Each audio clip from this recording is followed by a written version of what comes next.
So yes. Okay, I've hit record. Do I have Kleenexes? Because now my nose is running. The thing that happens when I laugh is my nose gets all runny because my eyes water and my body is dumb. Mine too. I wake up, I'm like, oh, you're alive. Sneeze. Time to have allergies. I'm allergic to mornings too, apparently.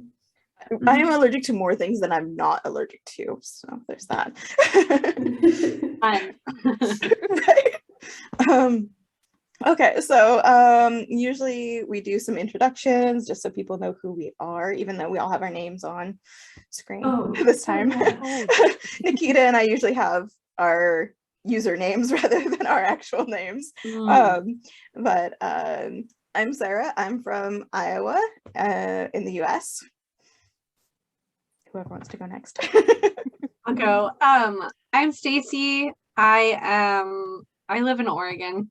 I'm from many places, and yeah, I'm a language teacher. I teach Spanish.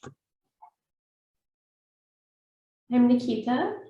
I'm from Guerra in Demiurgic, and I'm a tutor of English and math in Portugal, from the US. I'm Ciara. I'm from Iowa currently, and I'm an English tutor. I should also say I'm an English tutor. That's why we're here, is because we're all English tutors or language tutors in general. And since I will be going to Korea to teach, I picked up what is supposed to be, it's called an ESL Teacher's Handbook for South Korea, What the Recruiter Probably Never Told You, by Professor Paul R. Friesen. This is what the cover looks like. I'm the only one that owns it, but I've shown them screenshots and pictures of the parts we'll be talking about, and they've looked up the book, so they're aware of like the reviews and things as well. So this is the book we're going to talk about today. And I will be very honest, I think it's a complete waste of money. It cost me $10 and I would like my $10 back and the like half hour it took me to read it. So let me see. It was published in 2006. And here we are in 2022. So that's not a great start either. And that's the only copyright inside as well, is copyright to 2006 to him. It is also published by iUniverse Books, which turns out it is a self-publishing company. And we talked about this a little bit in our group chat before starting tonight. There's nothing wrong with self-publishing. It's just some companies are really good and others are not. And as I read this book, it was very evident this was not a good self-publishing company, in my opinion anyway, because there's so much in it that like a good editor should have caught and had him revise, either for the tone in which he's writing or just for the issues that arise as you're reading it. As we've talked about a lot of the things that it makes you think as you're reading about the author in particular. And it does have some good like tips that I would think would be obvious, like read your contract carefully. It should be kind of go without saying, I guess. But like it's talking about let's see, where didn't mark any of these. Like he has it in really like bold parts, like read your contract carefully. What the currency is, he goes over that, which like you would think you would already know the currency of the country you're going to A bit of a 101 there. Yeah. And then it talks about, the next one is telephone. So he talks about like how to like buy a Korean phone card, and how you should have a home phone instead of a like cell phone, because while the cell phone is easy to get, it can be harder to use and all of this. I think it's interesting since it's from like 2006. Like, what is the reality now? And was there ever a plan to update it? Because if I gave someone advice about living in Spain as an American, which is something I did in 2006, I would be like, this is how it was in 2006, or this is what I did to get a cell phone. But the way that things work now can't possibly be the same. And a landline, like, who has a landline? Right? Like, and I was actually in Spain in 2005 for a class trip, because I was in high school. I think I'm the baby out of this group of the four of us, actually. But yeah, definitely, like, things that were common back then definitely aren't now. And even like I think I talked about this with somebody in either Nikita in a podcast or just in one of our group chats. When we went to Spain, the teachers they let us go to a nightclub one night while we were there, just like for the cultural experience. And they've been doing this school trip for like a couple decades.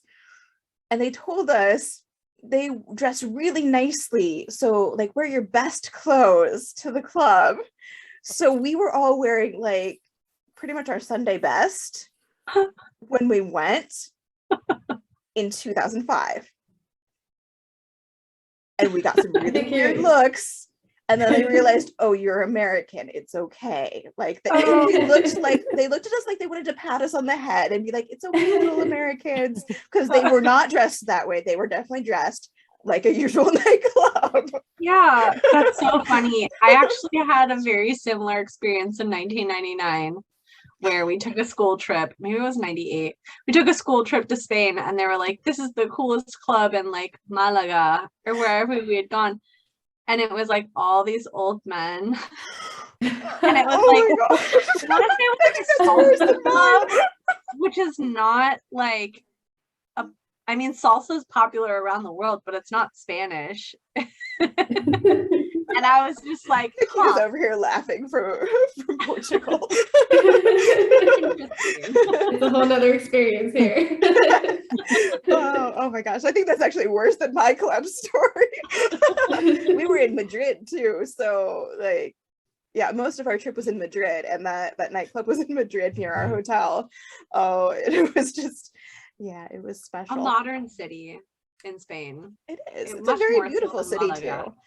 Yeah. That's so I think it was me that you told that story to. I was gonna say, I think it was during one of our during one of our last podcasts. Yeah. During one of our kangaroo school moments, probably. It's like peeking 3 in the morning. We're all like, what time is it yet? Right? Oh God, we're so bad at that too. Especially for you. Like, I feel so bad when you're suddenly like, yeah, so it's like 2:30 in the morning. I'm like, oh, right. You're at the same time zone as my boyfriend. I should probably let you go to sleep.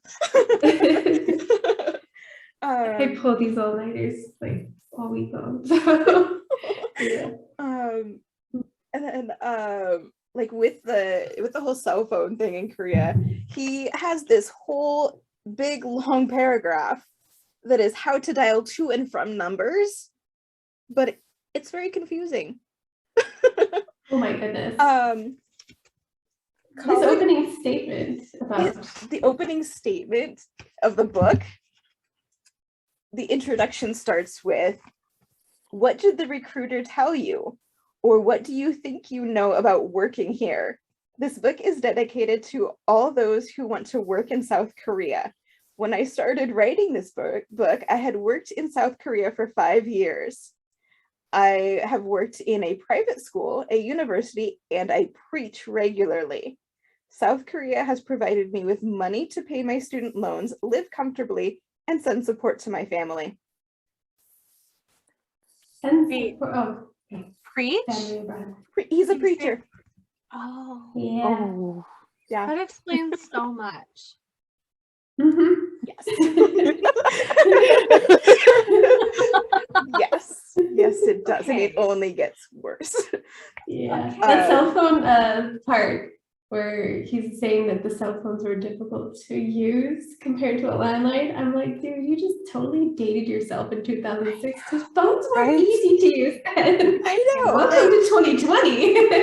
Well, and I wonder if some of it does come from this whole like how to dial to and from, because like apparently if you're calling, like, let's see, he goes into like how you call to South Korea from another country first, and then if you're calling from a payphone, you also like follow the same procedure if you're calling to another landline.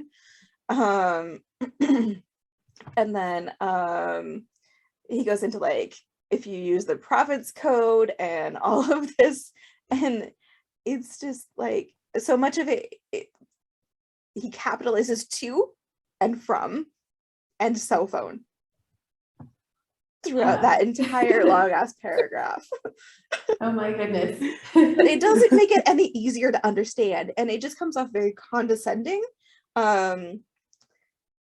So like he says, Was for he talking about like how it's like plus, you know, when you see a phone number, it's like plus Plus 82 82. to call, or like plus Mhm. 1 for the US, plus Um, 34 for the UK. Yeah. yeah, so he's talking about like you dial The country code?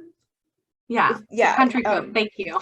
yes, like from Canada, he says from Canada you would dial 82, which is the country code, and then the number.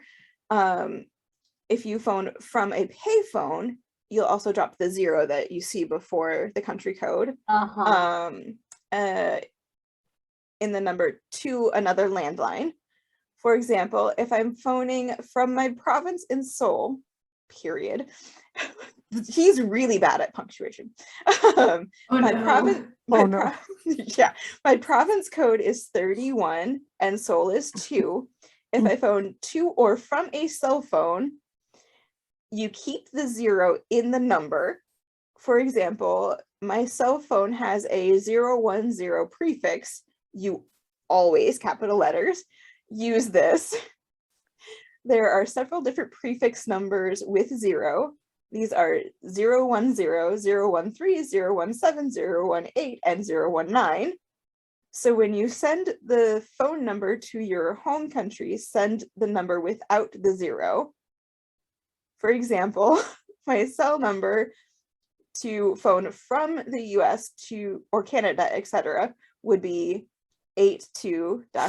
82-10-62, and then he just like X's out the rest of it. Confused? Read this again and pay attention to the to and from. The cell Okay. phone or the God. landline or home phone.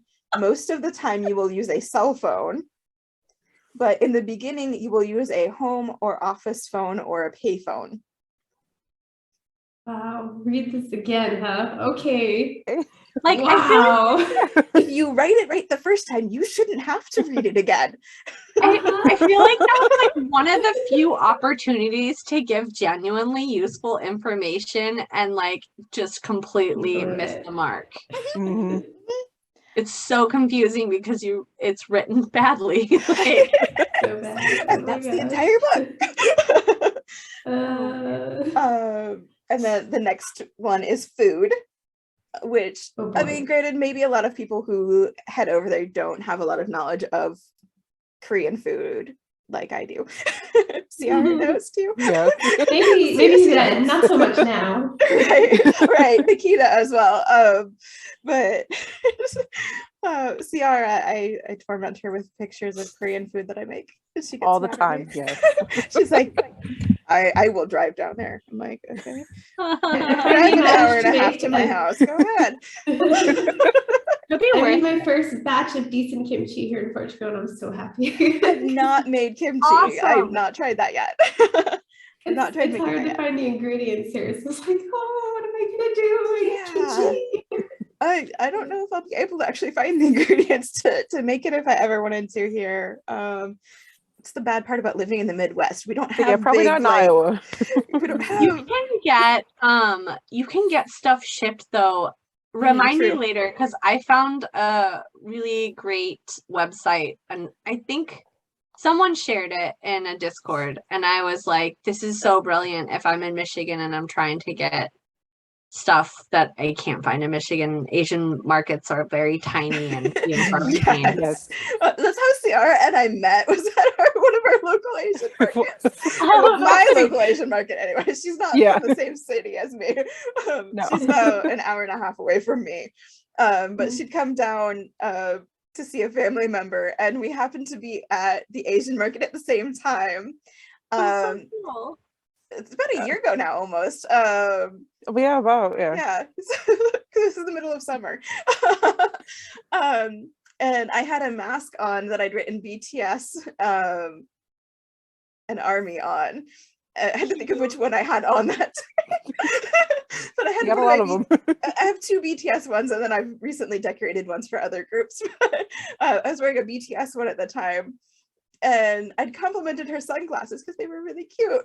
And then she goes, I really like your mask. And I was like almost nobody, like when they see my mask, realizes what it is or comments or anything. And I was like, ooh, K-pop fan.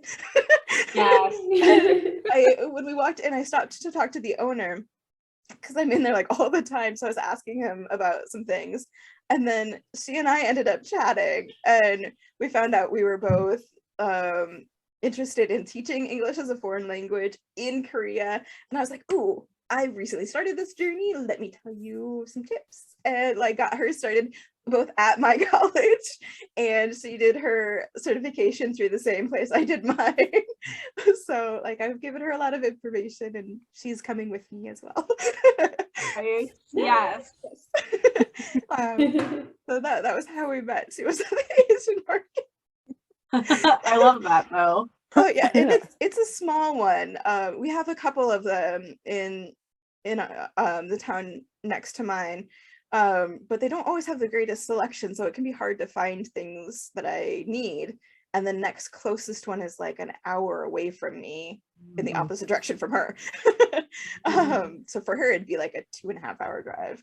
So it's hard, and I haven't been able to find very many good like delivery websites either. I found one. Remind me later because I'll have to search it. But I found one and I was like, I need to tell people in the Midwest. Yes, please tell people in the Midwest we need it. It is good. Yes. One of my friends lives in West Virginia and she was like spamming our group chat, my group chat with another friend and her because an Asian market just opened up near her, so she That's was big all news. excited and she was like, look at what we got and all this, because I had sent her what were they, like shrimp flavored potato chips, like Lay's potato chips that I'd found, and I was like, this is all her. So I sent her a bag and she was like, I'm addicted to them, thanks a lot, now I can't find them. But the Asian market opened up today and they had them. So she's like, yes! Yeah, that's a big deal. So I was like, yes, now you have an Asian market, you get to explore things like I have. Yes. She's very excited. Yes. But like the food is definitely much different if you're coming from America anyway. It tends to be spicier than what we would consider spicy. I've learned that the hard way with some foods. There's definitely some ramen that I can't eat because of how spicy it is. And I'm like, they weren't kidding when it's got like 3 peppers. So I think the only food that really tops Korean food in this one is like Thai curry. Yeah, it's spicy. Yeah, definitely. And I mean, there is a lot of good Korean food too. Like, I'm not a big fan of seafood, so for me, like, seafood is generally out. But what about seaweed soup?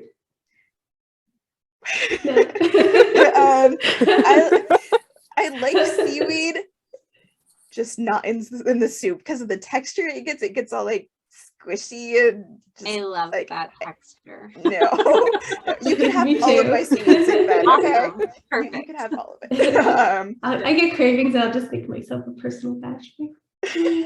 Like, I've made gimbap, and like I like sushi as well. So like, well, some sushi, but raw fish is a no for me as well. So like I have a tempura shrimp roll that I usually get. But they still call it sushi, so I'm going with that. So I don't mind seaweed. And I don't have the box in here anymore. I bought while I was at the Asian market earlier this week. I bought I guess they're little like I don't have the box in here. I can't just show it. What was it called? Whale something. Crackers.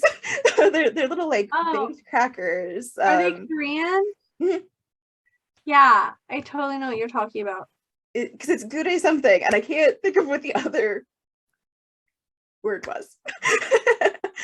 I don't know. I don't remember what they're called. I remember the box. Yeah, because like they're all like fish and like seafood shaped Yeah. crackers, little crackers. Oh, good. But I bought them because they were seaweed flavored. And I was like, all right, let's try them and see. What was that, Nikita? Is it kurepa? That's it. Yes, those. I was like, I know I'll recognize it when I hear it. Yes, that is it. But yeah, I tried them and I was like, okay, that's actually, it's a weird flavor on those ones, but not bad. I love And them. my son is picky, so he tried, like, it barely touched his tongue. He was like, nope. My daughter ate some and she was like, they're not bad, which is usually how new things go in our house with them. Nice. Not a fan, is she's like, yeah, all right. Good thing she's the one coming to Korea with me and not him. Because dang. Let's see. So like what does he say about food? What is his like? Is he just talking about how it's spicier or not all of it is about that. Like he starts off talking about kimchi, and how, you know, that it's very common there. It's he says kimchi is the spicy cabbage that everyone loves is not bad. That is the sentence. Kimchi, the spicy cabbage that everyone loves, is not bad. You put commas in the right place at least. No, there's no commas in that sentence. That What could is have been wrong with worded this way person? better. Way better. The next sentence, though, is like, I think one of the first instances of maybe sort of stereotyping, or something worse. Because the next sentence then is, you may find they pick the hot pepper out of their teeth, and if you get on a full subway or a bus of old ladies, the smell wafts to your nose and you must bear it. Why does that even need to be a comment? Yeah. Like that is disrespectful of their culture and their food. So yeah. And he also mentions dog soup, which I know is like a big issue there. They're trying to crack down more on the sale and consumption of dog meat. And recently they have banned some of it. So yeah, it's still a thing though. Well, then again, my friend Sebum talked about dog jerky. This is again like 2006, so I don't know what it's like now, but she was like, yeah, it's different. There's different, like, they're not pets, they're not people's dogs or whatever, and she kind of justified it, and I was like, I mean, you know, in places like Peru, they eat guinea pigs and those are people's pets and they love them and they raised them kind of like a tiny ranch. Yep. And it's the same thing. And it's not like inhumane. It's Right. just a cultural difference. I think it's an important distinction. And I'm not sure how carefully this author did that distinguishing. I'm assuming not carefully at all, considering all the other things I've read. No, not carefully at all. Because that's part of the play later on, is two of the characters discover dog meat at the local meat market Mhm. and react No. very rude American. Yeah. Oh boy. Yeah. Okay. um It's funny because we So- see like the opposite thing happen where animals that we distinguish as just farm animals could become pets like pigs. Yep. Yep. But nobody has a problem with the pigs still getting slaughtered for meat because Or worshipped like Yes. like cows. Yeah. yeah.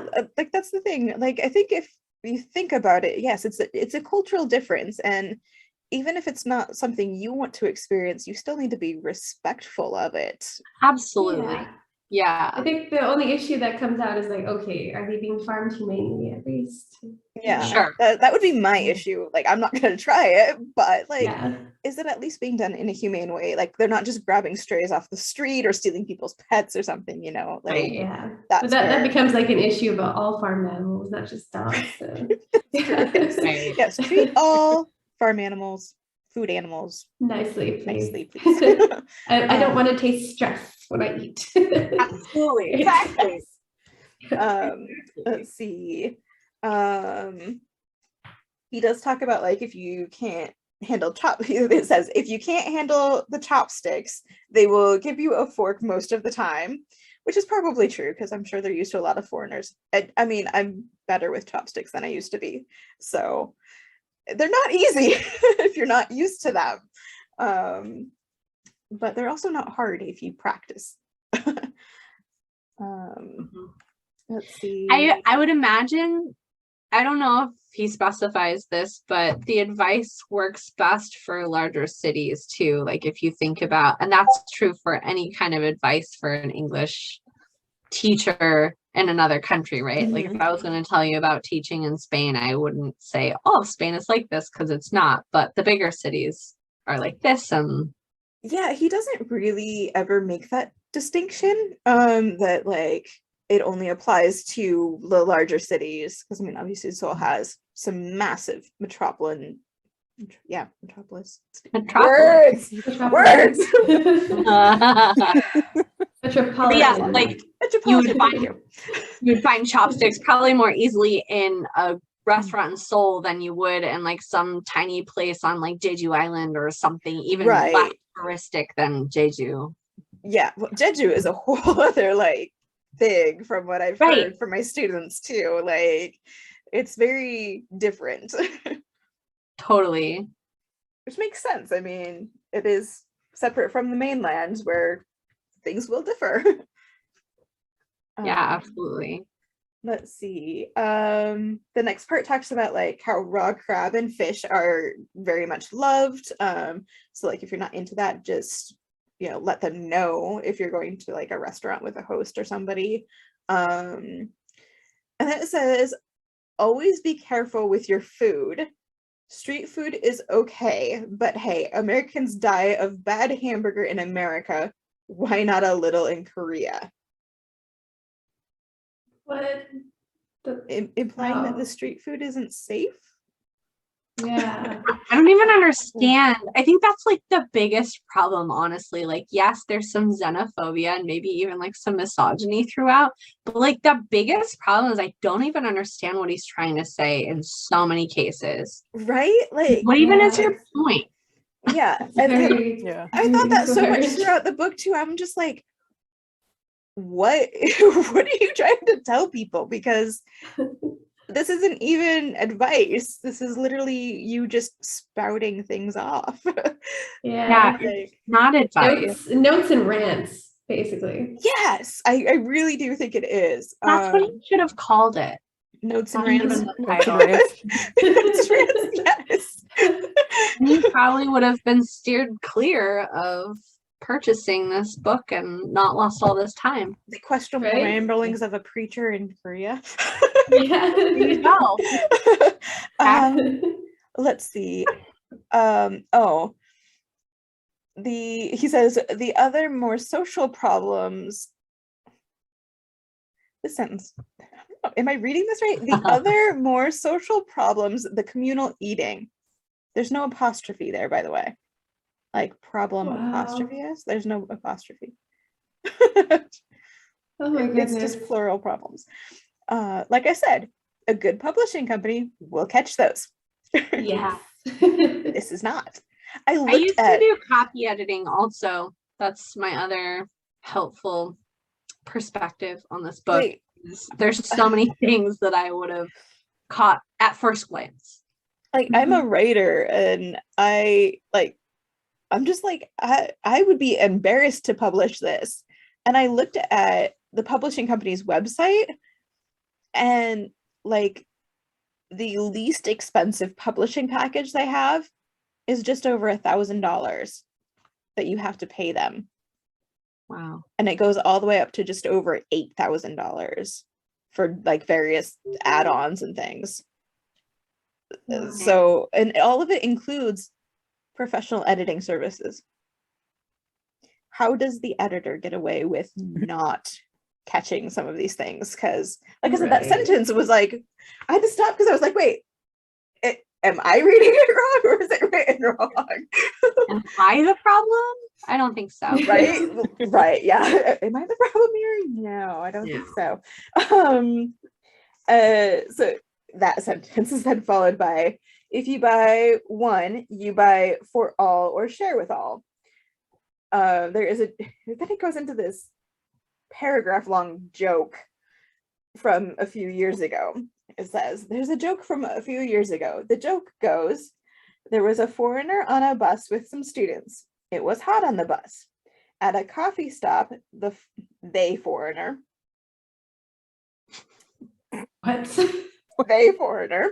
I'm going to read it exactly as it's written so you guys get the full effect here. They foreigner bought an ice cream cone for himself. When he got on the bus again, comma, to eat his ice cream, comma, every scowled. Huh? Every scowled. And 2 commas. I'm all for the Oh Oxford my comma, but why? Doesn't make any sense He could not to understand. think about it. He could not understand why. After all, he was hot and hungry and was not about to buy the whole bus one. They expected him to buy them one just out of consideration. The story varies, but the idea is the same. Communal life in the area of food is a social norm. Huh. I mean- that story doesn't really add up though. Like, I mean, yes, they do often serve food family style where it's, communal eating. But yeah. anytime that I've seen videos and things of like people taking trips, that joke doesn't hold up. People don't expect a stranger to buy them food. Like if you're in a group of friends, maybe, but not Right. complete strangers buying a whole bus. It's not aligned with Korean culture in that one. No, it's not. No. Yeah. I mean, like when you know people really well, yeah. I mean, it can get like Yeah. fist fights. Like, I'm paying for the bill this time. No, auntie, you sit down. Yes. I'm just sitting over here. Okay, mom. Okay, auntie, you take care of it. Let's see. And then he just bluntly says there are many kinds of food. Well, that's true of every country. Yes. Right? seriously. Why As even opposed to bother, what? right? Yeah. I don't know. And then he goes on, like the rest of that paragraph is, I have had beef intestine and live octopus, fish head soup and just bone soup. Imagine paying for soup which had just bones and very little meat. It was an expensive meal. It's delicious. Ah, Where does he think broth comes from? that's what I was just thinking. Like bone broth is a thing. What? Where does he think that comes from? He just gave himself away as somebody who never cooked. Did he ever step inside a kitchen? Right? Like, bruh. It's so dumb. And then he's like, oh, but there's Western food options, so like if you want a Big Mac or Burger King, and like he lists a bunch of other ones. It feels like he's completely glazing over the very, very doable options for people who are complete noobs to Korean food. Like, right. He really does. Bibimbap. Bibimbap's loved by everyone. Why wouldn't you mention Bibimbap this? is so Yeah. easy. Yeah. I made it a while ago. And tormented Ciara with pictures. You did, yes. She was like, really?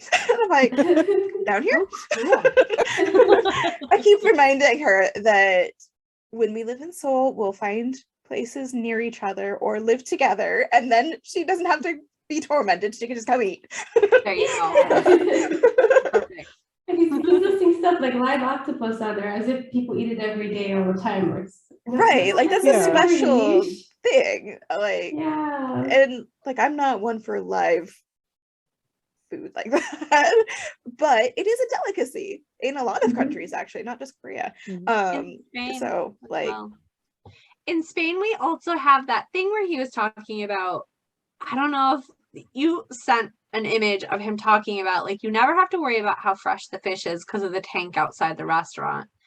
And like, that is so true of so many places, including like Red Lobster. right? Yeah, he Not did. But Yeah. that happens in Spain a lot too. There's so many Mhm. restaurants where it's like by the ocean and it's all the stuff they came in that day, and it's either Yeah. on ice or in a tank. Mhm. Here in Portugal too. So you'll see it in the United States too on the I'm coast. sure. Yeah, if you're on Yeah. the coast, usually. Yeah, that's true.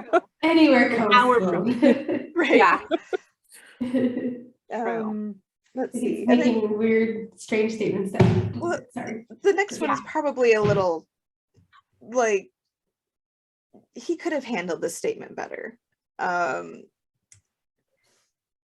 the next part is the danger of communal eating is hepatitis. is it? There was a thing for a while. I remember my mom talking about it.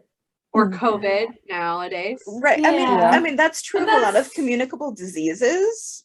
Right. So- even colds, well, you could just be in the same room and And- touch cold. But Considering also, I don't know, my brother gets a lot of crap because he's definitely like a double dipper, licks his fingers and puts it back into like potato chip bag. My brother is never sick and he never gets food poisoning and he's very healthy. I think because he's eaten like that his whole life. right. And like There's as something to gross be as it said can about- be, like, yeah, there's something to be said about sharing germs. and stuff. Yeah. But also the fact that hepatitis vaccinations are part of your immunization as a child Mhm. Yeah. in like I feel every like- first world country. Yeah. The Yeah, same in thing every I feel like industrial- applied years and years ago when like Korea was more developed. It's like my mom, she had come there. She came from there and she was like born in the 60s. So of course Korea was coming out of some pretty nasty times. Right. Of course they're not going to be completely up to date, but now like yeah, no, that's Well, even in amazing. 2006, that would have been the case because Yeah. it was, like you said, like 40 years ago that they got their independence and it became an industrialized country. So Mhm. in 2006, hepatitis should not be an issue. Yeah. Kind of thing, if you ask me anyway. Like, because then he's Maybe in like, like a really rural setting where people haven't really caught on to it or something, but I don't know. It seems very out of place there. Like, what is he fishing for? right, and Uh, he lives and works in Seoul, so he's very specific about talking about Seoul a lot. So it's like, especially in Seoul, this shouldn't be an issue either, you would think. And he talks about how like you can get a shot before you come or after if you're worried about it. It's not a requirement in order to come. I have not had one and have not had a problem so far, he says. If he's that worried about it to write about it, why wouldn't he get a hepatitis shot? I'm so confused. Right? And I mean, he's a pretty old dude. Yeah. Or he looks old, I should say. And that's 2006. And that's 2006. That's funny. So And he's still apparently presumably he should have gotten hepatitis shots as an infant as well, Yeah. because those have been around for a long time. Mhm. So Ish. guess what, dude? You have hepatitis shots. Mhm. Whether you remember getting them or not is totally different. Right. You get them as a baby. It's not like you are gonna remember Right. signing And some paperwork. some do require boosters, but in general, you don't actually have to have boosters. I only got mine when I was in nursing school. You had to have them for nursing school, but other than that, boosters aren't actually required. They still are pretty effective without a booster. The more you know. Yeah. So much unuseful information so far.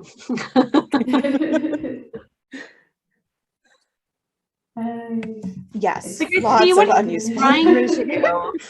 He's just missed the mark on everything so far. Yeah. So far, yes. And honestly, it doesn't get any better. Is there was he looking for an award for worst written book or something? Right? Seriously. Let's see. And then he talks about like how it's common, like if you're the one inviting somebody, it's common for you to pay for both of you. Which like that's I guess pretty common wherever you go, honestly. Like if I invite somebody to hang out with me, I'll usually be the one to pay, unless they're like, oh, we'll split the check, or oh, I've got it, then it's whatever. But usually if I'm inviting someone somewhere, I'll pay because that makes sense. I told you to come with me. Like Mhm. Yeah. let's see. And then he says it's common for the inviter to pay and the guest to pay for dessert. Dessert here is a cup of Java. Who uses that? Cup of Java, which costs $5 and tastes like hazelnut water. First of all, what a boomer. But like, for real, I don't know where he's drinking coffee. And again, my knowledge of Korean coffee comes from K-pop and K-dramas, but seems like they're doing all right. Right? Mhm. Yeah. Like they look like the lattes I get in the Pacific Northwest, home of Starbucks, you know? Right? They Well, have Starbucks all is sorts of everywhere beautiful too. cafes. Yeah, and they have loads of cafes. And it says, he then follows that up with, there are better coffee shops, but the best coffee is $5 a pop. But you're telling me it tastes like hazelnut water, not like coffee. Yeah. So how is that the Yeah. best coffee? So is he trying to see that there is no best coffee? I have no idea. Again, like so not useful or helpful at all. Right? Right? Like, Just like Um, rude and negative. mhm. Not at all. Not at Yeah. all nice. I don't know. And then he talks about like let's see, where is it? He has a lot of sentences that are like fragments. Mhm. Oh boy. Sitting on the heavy linoleum floor eating food that is cooked whole. That's it. That's the sentence. Oh. And then in parentheses and not capitalized at the start following that, bones are considered, trying to do some sort of poem in the middle of that. well, considering his other book was a book of poems. Oh no. Oh no. Oh my gosh. We looked him up, or Nikita, I think you were the one that linked the The profile. profiles and stuff on Goodreads and LinkedIn and everything. Like his other book is a book of poems, a collection of poems. Yeah.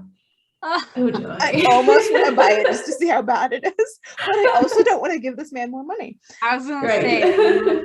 say or kill more brain cells.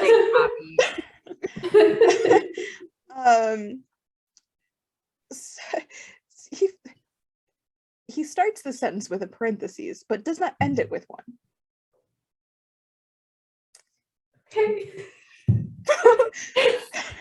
Right, yes. I love Like, his win reactions. together. She has the best reactions during podcasts. I'm so glad I get to see your reactions now instead of just hearing them. This is a first for me seeing a reaction.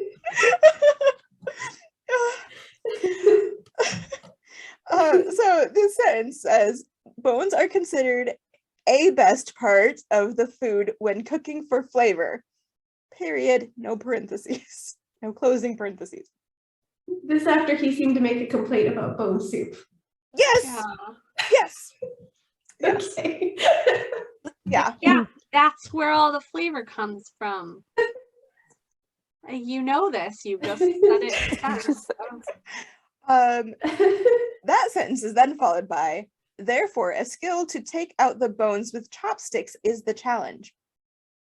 Basically saying Okay. that the challenge for you is to up your chopsticks game so you can take bones out of meat. So I think is what he's trying to say anyway. is he talking about fish? He's gotta be, because like other I mean, I guess there's like, uh, there's all sorts of things Laughing too on much. bones that come in soups and stews and Yeah. whatever, but yeah. I have like this, oh gosh, why can't I remember the name of the soup? But it's like a beef bone soup, Mm-hmm. and you have the Mhm. Korean radish inside. And bones are there, but I'm not gonna go pick that out with a chopstick. No, thank you. it's big. How are you gonna? And he's making it seem like all they have to take things out is chopsticks. I'm like, okay, dude. Yeah, He's very fixated on this. Why? probably 'cause he's struggling with the chopsticks. Maybe Still he is. 5 years in. Right. He then Seems like he has a brings beef back the live chopsticks. octopus conversation. Boy. In one in one restaurant, they cut the live octopus up in front of me, then offered me the eye as a first taste. Yeah. Okay. Sorry, I don't do offal like that. Like, no, thank you. don't give me the weird body parts, okay? Like, I understand that's part of your culture. It's not for me. It really feels like he's trying to gross out someone. Yeah, Right. it does. Yeah. This is And not honestly- the everyday cuisine. Why would you? Right. Yeah, like, Honestly, if I were in his position, I'd be like, thank you so much. I'm gonna try it. It's gonna be weird, or it's gonna be Exactly. good, or it's gonna be whatever it is. right. But like, Yeah. of all the meals that he ate in the 5 years that he said he's been living in Seoul, why is it the like live octopus and like the bones and trying to pick the bones out with the chopstick? Like, I know this is supposed to be all the things they don't tell you, Right. but it's kind of Yeah. like that, what is it called? Controversial opinions about ... Mhm. yeah. And it's like that are just really to just the try person to being an asshole. Stir some shit. Yes, yes. Mhm. He just comes off really rude with the whole thing. I mean, you have like those food shows where they go to other countries and eat the most exotic things they have on the menu. And Yeah. all you see is respect. They're not Right. like, oh my gosh, I Mhm. can't believe it. They're coming from a place of curiosity, which is how you should approach these things. Right. Yes. So then he follows that up by saying, he's showing his age again on this one. Very clearly. Don't woof your cookies. Don't throw up. Whoa. Don't throw up. Don't woof your cookies. I've never heard that line. That's Yeah. something Like My blow your dad would cookies, say. blow chugs, things like that. That's what I grew up with, but woof your cookies. I feel like I might have heard this one a long, long time ago in a faraway galaxy Same. Same. By a Jedi. But he follows that up by saying that, and then like when this happens, just enjoy it. Like just enjoy the company and ask for something different, or let them know that it, like respectfully let them know Mm. that you don't want to Yeah. eat it. It's like you make this big deal about it, but then you're like, oh, but be respectful. Yeah. Yeah. Which is it, dude? Like, It's just He's so, not so doing it. off. It's like, Yeah. it's like, okay, practice what you preach, dude. Come on. Yeah. literally. Literally. Man. Jesus, I'm sorry. He didn't even have to go into the whole, the details. things. He offered me Right? the eye. You could just say, Yeah. oh, there might be things that you find a little out of your comfort zone, and it's okay to say no. So, Right. Like, Right. and they're gonna expect that, honestly, out of yeah. a foreigner, like, because they know it's Mhm. not like something usual for you, kind of thing. Let's see. He does make a good point that the next part is travel. So he does make a good point to say that, like, transportation is really good, it's readily available, it's on time, it runs regularly, it's fairly inexpensive. So he does make that point, which is good and true from what I've understood. This is the first So- time he's done that in the book. I know. Yeah. He gets a few things right. Yeah. So But it's only about the transportation system, nothing about the culture so far. Okay. It's kind of like if you throw a bunch of darts at a dartboard at the same time, like one of them is gonna hit them. right. At least one of them is Mhm. bound to stick. He talks about a few of the different, like, first class train lines and things like that, going through like what's the most expensive and least expensive and things like that. But for the most part, like, that's probably the only part that's really normal out of the entire book. How bad is that? This book has how many pages? I'm gonna look. Actually, I hadn't looked to see. They're paperclip together and now I can't see. This is what I get for doing this. I don't need that paperclip. Yes, I just threw it off to the side. 63 pages, if you count this last page that really doesn't have much on it. I'm so organized, guys. Can you tell? Paper clips. Paper clips. Yeah, you can see the paper clips every time I tip the book too. Like, and so, like, as I showed them earlier, this book contains a play that he wrote Mhm. that I skipped reading the first time, and then I read it for tonight to find all the problematic shit. So this is the play, this entire part. This is the rest of the book. This Wow. is 34 pages. Ugh. Bye. Wow. Bye. And it's done. 34 out of what was it? 60? 62. 62? So over half the book. Yeah, it's about half the book. A little over half the book. Yeah. I think I lost brain cells reading it, honestly. You know. Oh, we'll get to that. Memoirs and musings of a very last missionary child, or missionary child in South Korea. That's what that should be called. Yeah. Yes. Memory. I like that title better. Right? Yes. I like that one. That's a good one. The next section is titled Your Job. Presumably Right. you know about your Okay. job before you go. Right. Hope. I would Would hope. hope. Let's see. It starts off by saying, to understand your role here is crucial to your happiness. No shit. Right. It's true of every job. Another Did you decide what your motivation is? To your boss, you are a slave. He has promised the government to take care of you for the year. He is your guardian. Your job is to keep his student, again, no apostrophes, students' mothers happy. Students' Oh. mothers. Oh my god. Why is he First teaching you're English? Do you I've been even wondering English, that. bro? Yeah. You. I almost had forgotten that that's what his job was. Like I had forgotten. That. What a terrible English teacher.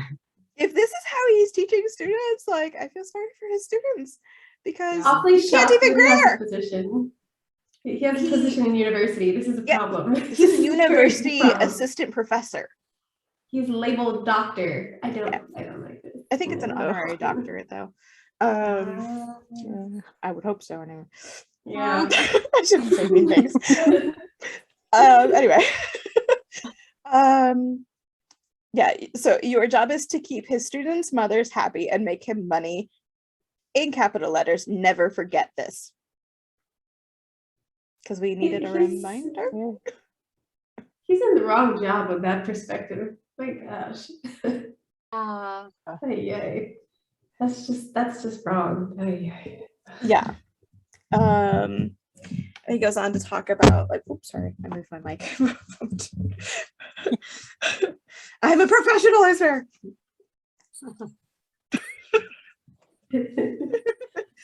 Let's see. So he's like, this does not mean that all bosses are bad. In every country there are good and bad bosses. I have worked for some on both sides of the ocean. Why do we care? It's you've worked. This book's not about you. Why? Right. I mean, yes, it kind of is, but at the same time, it's really not. I wrote something down. I was like, what if instead of saying you for all of those statements that he makes, he said I, it would make it a completely different book because it is really about him. It is all about him and his personal experience instead of like broadening it and generalizing it for like all English teachers that have ever worked in Korea or like all foreigners even, which is like these broad strokes he's trying to paint. He could have just said like things I wish I had known before going to Korea or things that I experienced, like I statements instead of you. Most definitely. Not me. Yeah. Isn't that how they teach like for conflict resolution too? Is I statements, not you statements? Yeah. Yeah. Do that with my husband sometimes. Like, let's make I statements. You go first. I'm trying to blow my nose here. Don't short circuit.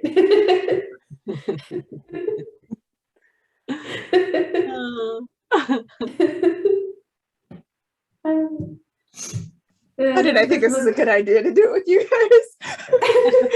Just die laughing over here. It's fine. Oh my gosh, for this book, what the heck? Right? Yeah. It can't even be a drinking game because everyone will be drunk by the time they got Yeah, the first by like page 3. You die. You die within the first like 3 pages. No.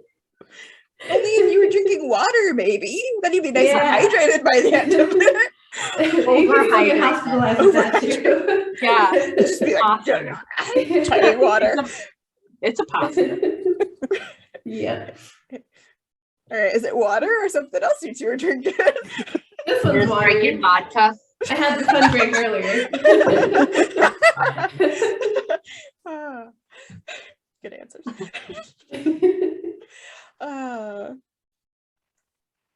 That he just like goes into like you need to ask questions about this before, capital letters, before you come, about like any like discipline rules that they might have or expectations of you, and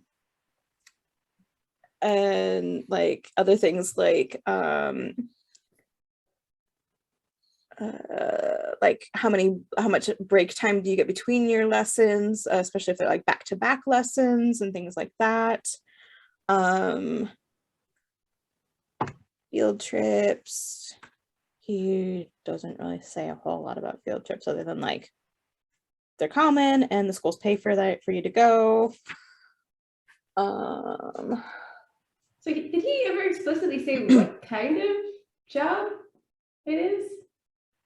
But he does? No, in that section, is he describing like a teacher's position? Yeah, this is all about teaching. Yeah, this is the whole book is about teaching positions.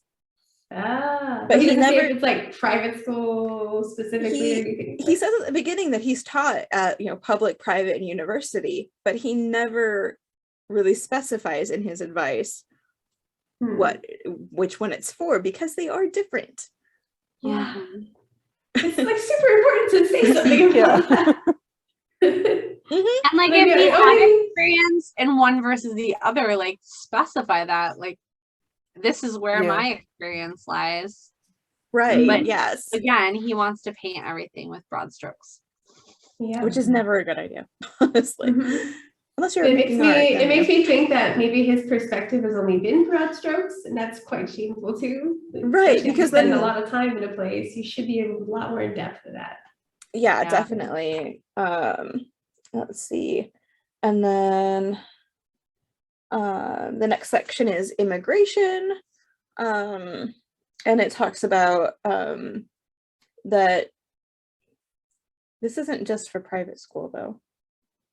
It says as a private school teacher, you will have an E2 visa, which is the visa you do need, is an E2, but that's not specifically for private school. That visa is for long-term stay teaching as a foreign language teacher.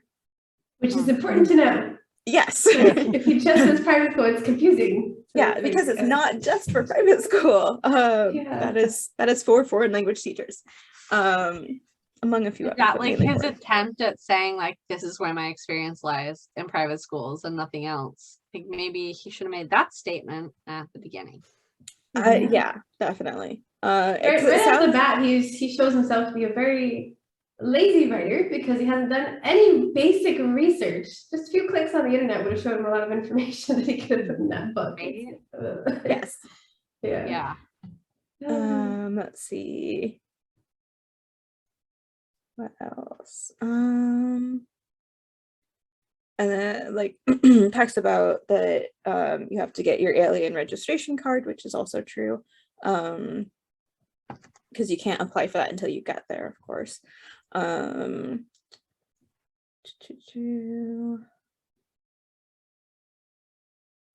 to see if there was anything else in that section.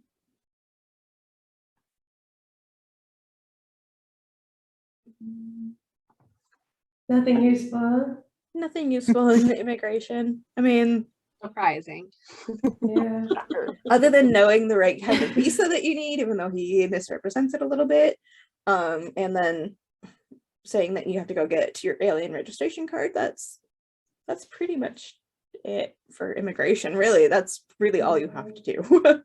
And that 'cause, stuff could be outdated because that was 2006. No, Rules changed. in the research for Ciara and Kira and I going, that's actually accurate. That's what you. They kept the same? That's good. Yeah. That's good. Yep, it's pretty much the same. There's not really anything extra you have to do. Wonderful. Yeah. It sucks when they change the rules from one year to another. And like, ah. So frustrating. And then let's see, next section is mail. Mhm. That mail service is really good. A standard letter doesn't have any trouble. Takes about 10 to 12 days for it to get to Canada or North America. For important things, it's better to use a courier service since it's traceable rather than the regular post, which makes sense as well. Like that's kind of common everywhere, really. Let's see. And then like this part, I'm not really sure why you would use anything other than your home address for mail. But it says, he says, I would recommend that you, as teacher, use. I was trying not to laugh. Oh. Now you started it, Ciara.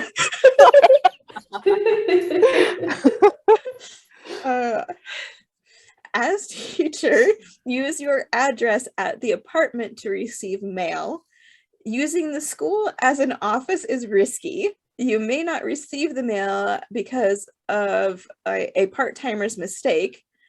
You may get it late. Now there's some concern if you live in a sleazy place, as some do. Huh. Define some. Well, so then he says, Define sleazy. I was just he goes on gonna to say, define oh, sleazy. He goes on to define sleazy. Oh no. Oh, Oh, God. no. The mail He's actually defining it. Oh crap. with examples. With examples. Oh. The mail is thrown on the floor or sits in the rain while you teach, and you never find it. Mailboxes are almost impossible to get as there is a lineup for them.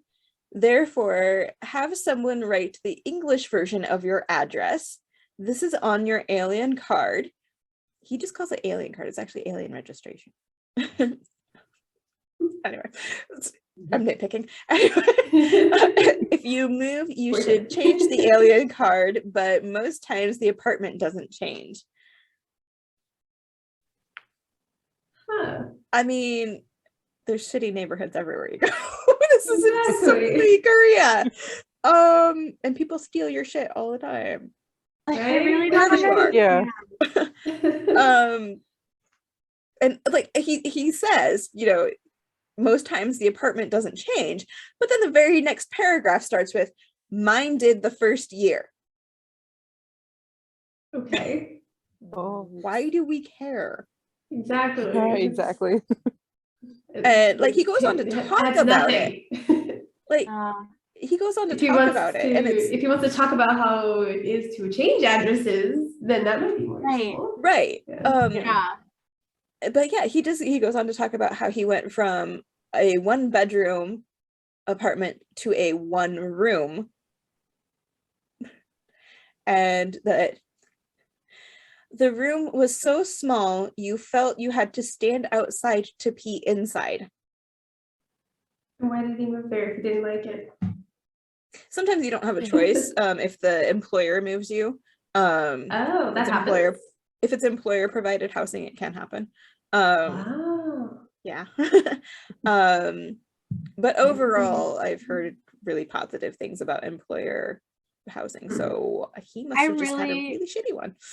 I really Yeah. Or he could've made done somebody without- mad. Yeah. Wow. No, that's With Let me tell you. I really could have done without the imagery of him peeing. Like, Right. please, God, Yeah. Right. Right.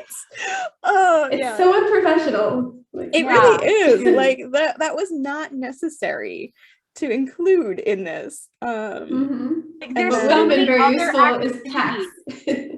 Yeah, like, why did it? Gross. Why did it have to be peeing? Yeah. I mean, it could have been worse. Like, he could have said, like, bend over to touch your toes, or like literally anything. yeah. Mhm. Really, like, yeah. Yeah. Or like a Um, common problem is if you have, especially here in Portugal, the past generation, 2 generations ago, they were very short. So you have a lot of houses where the doorways are like, even I would have to duck in there. Like, Yeah. so very tall, especially coming from a Scandinavian country or America, where we somehow grow like giants. Some of us would have a very hard time and hit our heads. So Yeah. At 5'3", I'd have no problem. yeah, same here. But I still have to duck in some of those old houses. Mm, The Fair doorways point. are tiny. Yeah. Yeah. Like Same. legitimate problems like that. Those would be understandable. right. Yeah. Yeah. Give me things like that, not that. And like, also, Yeah. it would be like, I feel like it could be helpful to describe that Mm. apartment, like actually describe it. I don't know. Yeah. Rather Like, there's than, like- lots of small apartments, you know, Right. in all sorts of big cities around the world, but especially in really populated cities like Seoul. And he could say, okay, so this is what a 1-room apartment's like. Like, instead of saying I had to pee from outside, ha ha ha. He could Right. have been like, the Yeah. kitchen is right next to where I was sleeping, Yeah. or like Hmm. the bathroom is like the only separate room in the apartment, or whatever. Right. Or I didn't have my own bathroom. Maybe he lived in one Yeah. of those, like, college. Oh, like with a communal It's a- bathroom. Yeah. Yeah. Yeah, when he You're says like- it's 1 room, is it studio or is it dorm? It literally just Right. says 1 room. The line is, I went from a 1-bedroom to a 1-room. That's it. Yeah. That could mean so many things. Right. Yeah, And I even if it's know. a studio, that still means a lot of different things. Yeah. Like, yeah. And then he talks It about, just like, leaves us guessing, Mhm. like, so much book. more. Yeah. let's see. He talks about hotels. And oh God, there's so many, like, the hotels is don't even I know feel how like to I know. read this. I feel like I know where that's going. Probably. I feel like I know where this is going. Is that the part that goes into the red light district one? Nope, that's later. Oh, that's later. Oh, That's okay. later. Gosh, Nikita giving spoilers. Sorry. For a preacher, he's had a lot of unsavory experiences. Yeah. But the Um, question is, did he seek them out? Or were people just playing pranks on him? Right? Like this, he talks about like basically some regular hotels and stuff, and some expensive ones, and then like regular ones. There are so many of these, you would wonder why. There is the regular businessman who needs a nice room for not TO expensive. Why? What? Oh, Why? Oh, not too expensive. Teaches English. Yeah. What in the world? Yes. Continue. He says not too expensive, about $30 USD is the sentence. Redundancy. Mm-hmm. Why? Unnecessary redundancy. And then then there is a short fling with a clandestine lover for a few hours, or when you are too drunk to drive so you don't want to go home. They are often called love motels. Okay. I mean, those 100% exist and are a real thing. They exist all around the world, but yeah, I mean, my friend used to run one in Tokyo, Osaka. His family. That's Japanese. not surprising, actually. But they're like super common. I don't know. yeah, like it's the whole like what do we call them here, like pay by the hour type Yeah. rooms. like it's not Yeah. it's not uncommon, and it's not unique to Korea or even Seoul. And also, he feels like, the need to mention that one in a book about yeah. There's even more of a need in it, and he could have talked about this. Even more of a need in it in a society like Korean society, like Confucius types of societies, where you can't just go home with someone at night, even if you're just sleeping in the same bed, right? Like that's inappropriate. And or you still live with your family, like in Spain, where until you're married, you just live with your family because it's cheaper, because housing's very expensive. Like there's more of a need for that, and it's not weird. Right. Like, it doesn't have to be, you don't have to make it weird, dude. Right. He's just missing the context completely. And I feel like his comment about love hotels comes from a preacher's perspective. Oh, it 100% does. Absolutely. Absolutely. It's got that sort of judgmentalness about it. Oh yeah. Yes. Yeah. Yeah. And like you said, it doesn't take into consideration the difference in culture. Like there's no cultural sensitivity to this book at all. No. Mm-hmm. And that's kind of important if you're teaching. Exactly. Those are the things that people need to know when they go there. Right. Yeah, that's what'll trip people up. But no, his information though. Right. Let's see. He talks about public baths as well. I have a wish to go to one of these one day. No. He just on says my that bucket list when I go to Korea. yeah, he really just says it's almost like a footnote about public baths that they're used by many people. Western women enjoy the spa atmosphere. I haven't found a lot of males going, but there are a few. There are a few unisex places, and almost all offer a variety of massages and scrubs. I mean, It's like a public bath. It would make sense to have something like that too. Yeah. Massages, but why does he feel the need to emphasize that? Like people can look up those things on their own. I have And a he doesn't feeling. mention the context at all. I have a either. feeling that people that read this, because you can probably judge by the look on my face where this is going. Mhm. because of the fetishization of Asian women, I can guarantee that quite a few people who read this will not think of normal massages. Yeah, that's the thing. And it feels very strongly like he's also just fetishizing too. Like, is that why you went to Korea? Is that what you're doing there, dude? Oh Right? yeah. The Like, whole thing on dating, I'm not trying to spoil it, but like, is that your reason for being there? And if so, this book is not useful to any of us. right. Mhm. Right. Yeah. Trying to be English teachers in another country. Right. Yeah. Like, we're not going there to find husbands. Like, Yeah. Right. oh, maybe CR. I'm just kidding.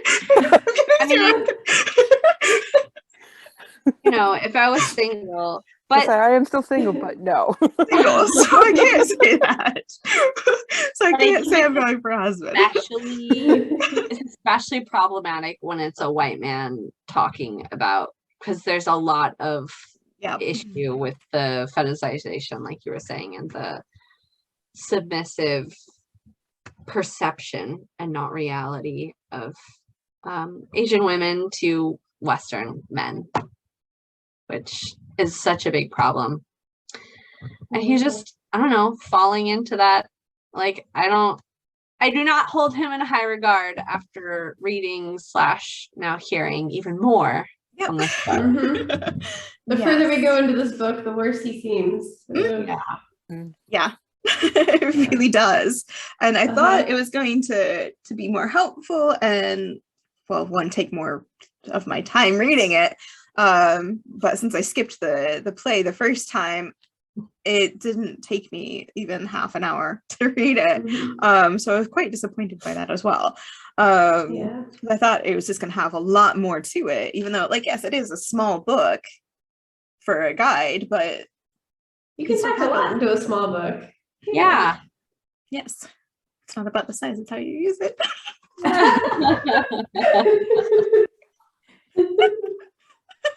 I have so many terrible jokes. I'm sorry. I'm not actually sorry, but it's okay. It's not like your big health hostage. You can leave any time if you don't like it.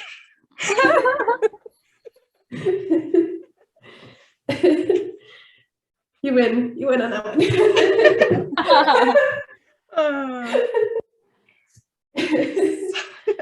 Hey, it's all fair game. If he's gonna be like that, we're gonna be it. Yep. Maybe that's what he's come.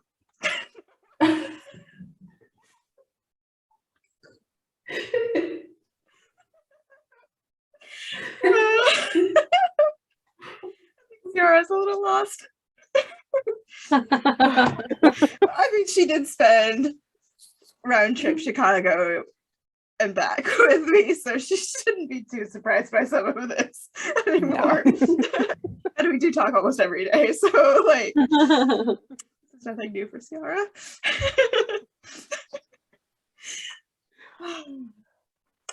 All right, enough of the kangaroo squirrel. Let's continue on. Next section is bars. He goes on to talk about how there's a lot of, I don't know why he capitalizes certain words. He keeps capitalizing foreigner. Like shouting. No, just like first letter capitalization. Oh. Foreigner. Like, Is he German? no. Order the band?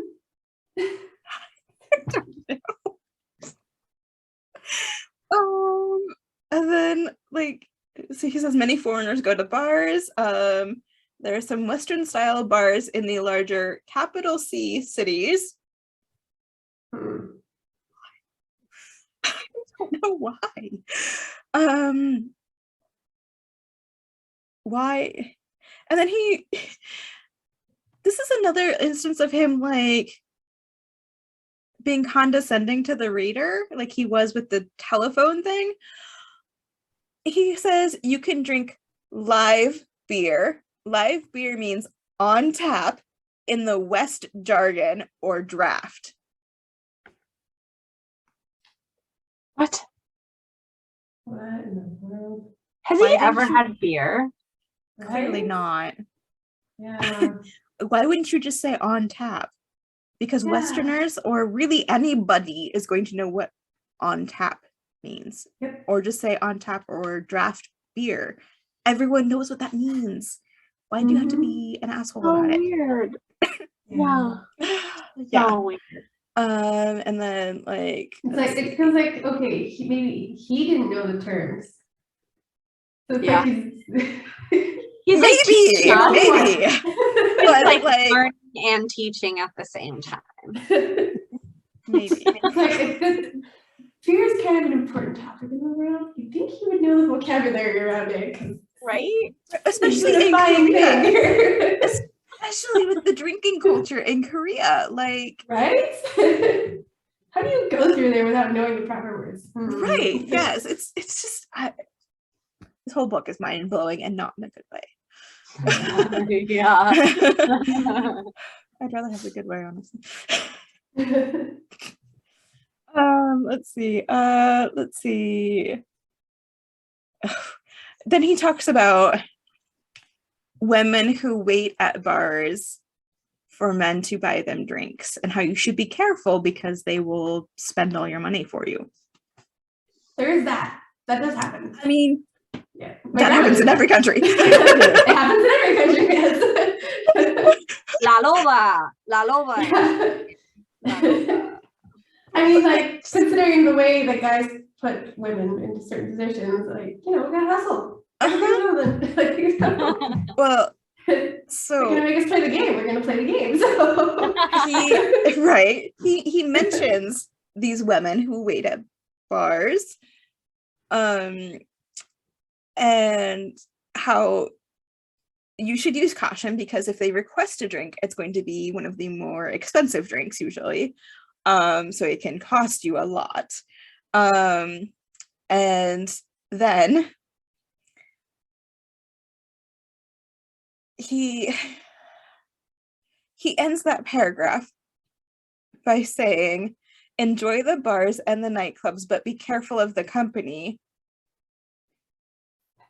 AIDS is a growing problem, but not yet epidemic as in other countries. The hell? What in the world?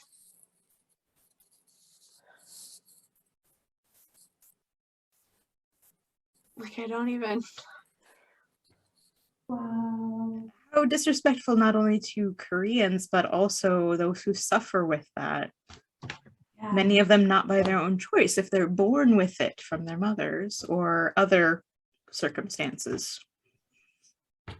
Like, and just in general anyway, like, nobody deserves HIV or AIDS for one. Let's be clear on that. But to then be But, like, disrespectful that way towards a community. Be careful about the company you keep. You could get AIDS. Yeah. Like, what the hell? Mm-hmm. It gets worse. Oh my gosh. Oh, God. Like that whole statement out of him is, oh gosh. And like I Like- laugh not because it's funny, but because it's so ridiculous. Just Yeah. for viewers later when people watch this, I'm not laughing because it's funny.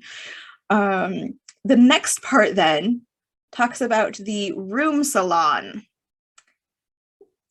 where business people may take you or you go if you want to spend your money. The room comes with the girl from before, and you pay for the services you request. The room is private, so there is no interference from others.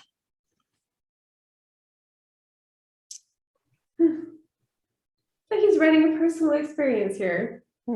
Yeah, Anyway. preacher man. Yeah, how does the preacher know about these things? Aren't they supposed to Exactly. be God, not? and honestly, like all the things you could tell an English teacher about living in Korea. Why is this? And why is that in there? Yeah. Why is this in here?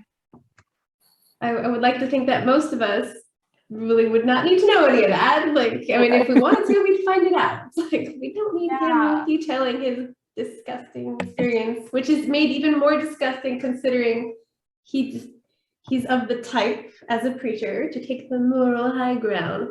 Yeah, Right. sure, buddy.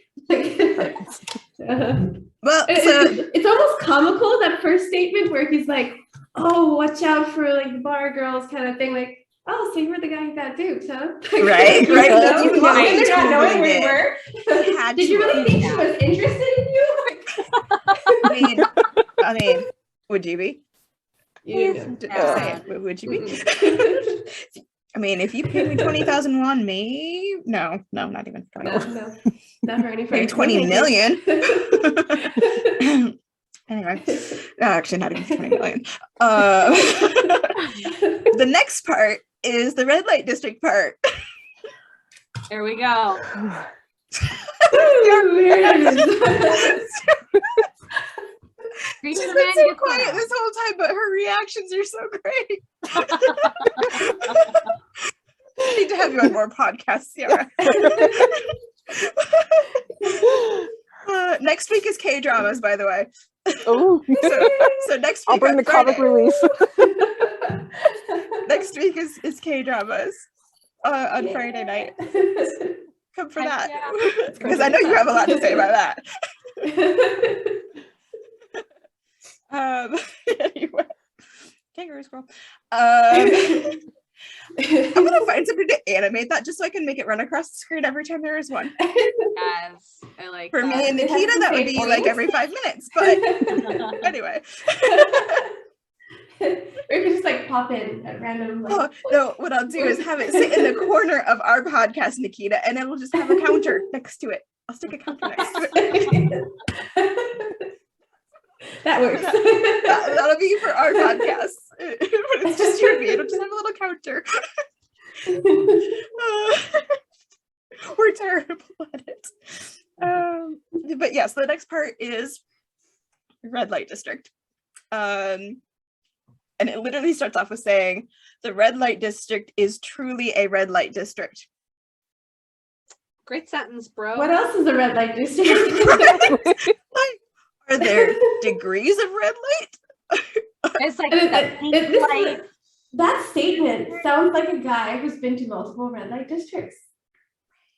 Yeah. Like, you have something to compare to, buddy. Like, Right? hello. Like, What exactly are you a picture of?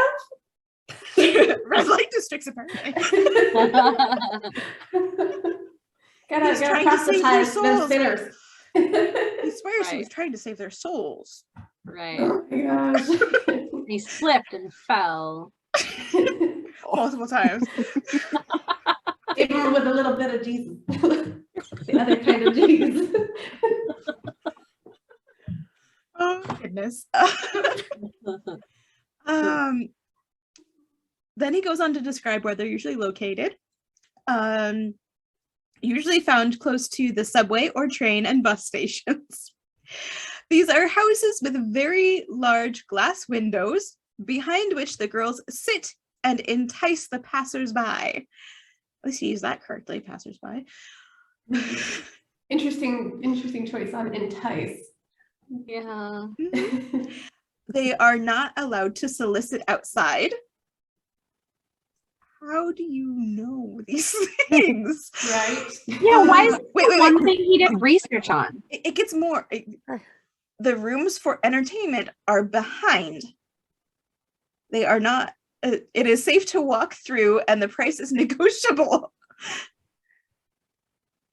What? Yeah, he Why has a lot of experiences. Yeah. Why is there like more thought put into this than like the food section? Right? That Way We too much detail. talked about various restaurants, but no, we're talking about red light district. that paragraph Mhm. ends with, "I have walked in these streets going to my apartment, and there has never been a safety problem." Wow. I mean, like, There has judging to by be all the another things way. he said, he would be the safety problem in that district. Right. Yeah. For real. You're not wrong. You should have just wrote the book about red light districts. Right? Seriously. He probably has some unpublished one out there somewhere. I'm sure. Maybe that's what his collection of poetry is dedicated to the red light district of Seoul. It's on Wattpad. Right? It's a Wattpad story. Wattpad. Oh gosh. Or archive. No, I was gonna say archive of our own, but I don't think even archive of our own would allow that.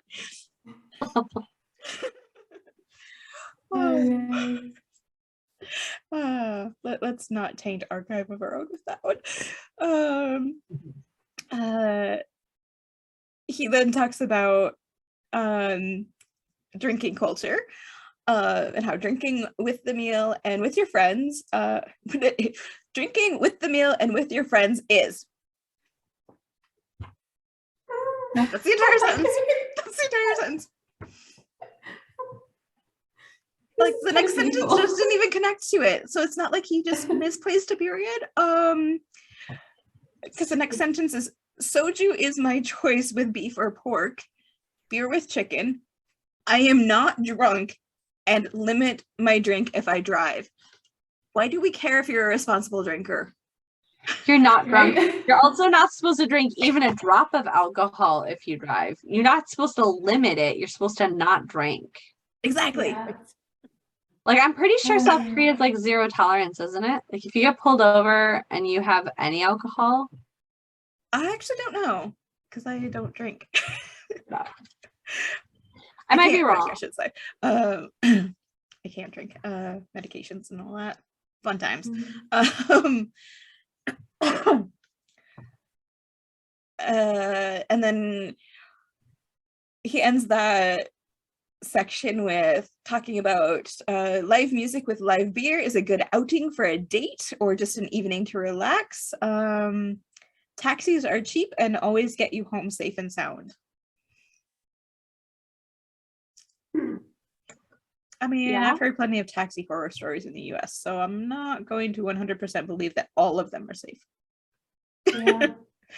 Okay, the 'Cause- legal drinking limit, the legal limit for alcohol for driving is now 0.03%, and it used to be, probably when he wrote this, 0.05. It changed in 2019. That's even less than the US actually, because ours is Yeah. 0.08. So Yeah, that's I think it actually varies interesting. by state, but yeah. So But- yeah. Wait, that's all he has to say about drinking culture, or is there more? There's more. That's it. Because the next part is Shocking, 'cause miscellaneous. There's so much to say about it. So I know. know. Like there is a How whole did I miss it? etiquette around it. Like Yeah. when you do cheers, like if somebody is more senior to you, either in age or like within your company, the rim of your glass goes below theirs. Oh, I didn't know that. It's a respect thing. Like their Oh, culture is wow. very like hierarchy based. So Yeah. like either age or seniority. So yeah, and you never pour yours first. You should always be last when you're pouring, and you should pour in seniority as well, from top down. What else is there? Cover your glass if you're drinking with somebody older than you. Mhm. Or And you turn turn Use away. both Turn away. hands. Use You both use hands. both Yep. Like, do it like that too. Yep. Use both Yeah. hands to pour, turn away to drink. Like you see that a lot in even like K-dramas and other like K content. You'll see them turn away from the camera to drink because it's like it's meant to be respectful. Right.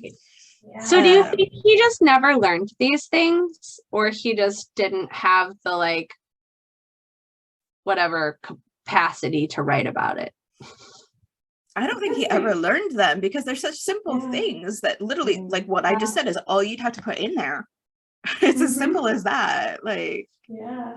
It's either that or he's like really so dense that he didn't think to have any considerations for the culture. right. Probably a And mix then- of both. Like all that stuff about red light district and getting AIDS from the bar girl, and he can't even talk about drinking culture. I am just appalled. Right. Yeah. You're right, it does get worse. And it only gets worse. That should just be the complete narration of this book, and it only gets worse. Let's see. Miscellaneous is the final category here for this section.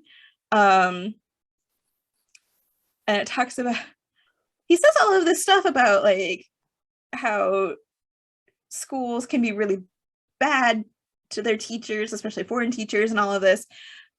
But then he starts off the miscellaneous section with, there is great respect for teachers here. Which is, it's true because like it's a seniority thing. Like Right. Something, you gotta show honor to your higher ups. Yeah. I'm like, that's really the only comment he makes about it, other than like a generation difference as well with it. Like there's a different mindset for those born before and after 1985. Prior to this year, the president was very strict on family values. Since then, there has been an openness. He wasn't there in 1985. Yeah, how do you know this? Wait, he actually did some research? Apparently, I'm assuming he wasn't there in Just 1985 because just he was in the US according to his LinkedIn up until he went to Korea in like 2000 something. So, so like it just talks about like how different relationships can be within the school, like the school between the school owner and the staff and things like that, if it's a private school. And the relationships of family is primary and will leave you out. If you want to date someone, it is of utmost importance you understand this. Okay, first of Doesn't make all, any sense. we don't need any more dating advice from you. Yeah. But second of all, yeah, that doesn't even make any sense. Like I think he like, I don't know what he's basing this on because I think he's married. So like, what would you know about dating in Korea for one, old dude? Oh, Seeing Too how you old. have a lot of experience in that red light district, maybe you have a little something on the side. Listen here, Mr. Friesen. I had to look at his name again. The red light district is not dating. Okay. Yeah. To be fair, I have watched a lot of videos on YouTube of teachers who teach English in South Korea and like all their bad stories and good stories. And there is a lot of like, I feel like a foreigner all the time. Like there's never a time when I fully felt accepted. But that is not, that doesn't come across in what he's saying. Like that's not the No. sentence that he wrote at all. No, that's not. I understand. I assume that's what he was trying to say. But right. I think what he's trying to say has really no is experience. right. Right. No experience. I think what he's trying to say is just that feeling of feeling like a foreigner.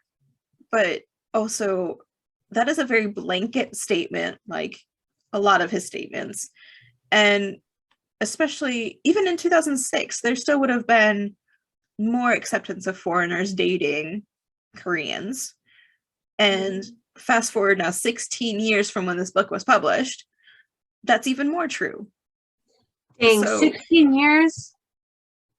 I feel so old. Sorry. It was published when I graduated high school. Let me make you feel older. Oh, you are so young. I graduated 2004 high when I school graduated. 22 years ago. I will be 34 in a couple of months. So yeah, I'm the baby. You are the You are the baby. baby. Like I said, I'm the baby. It's okay. I'm turning 36 in September. So. yeah. Nice. I'm the oldest son. You are, because I just turned 36 last month. You did? Yes, Yeah. you did. I'm going to be 40 in August. Ooh. You're old.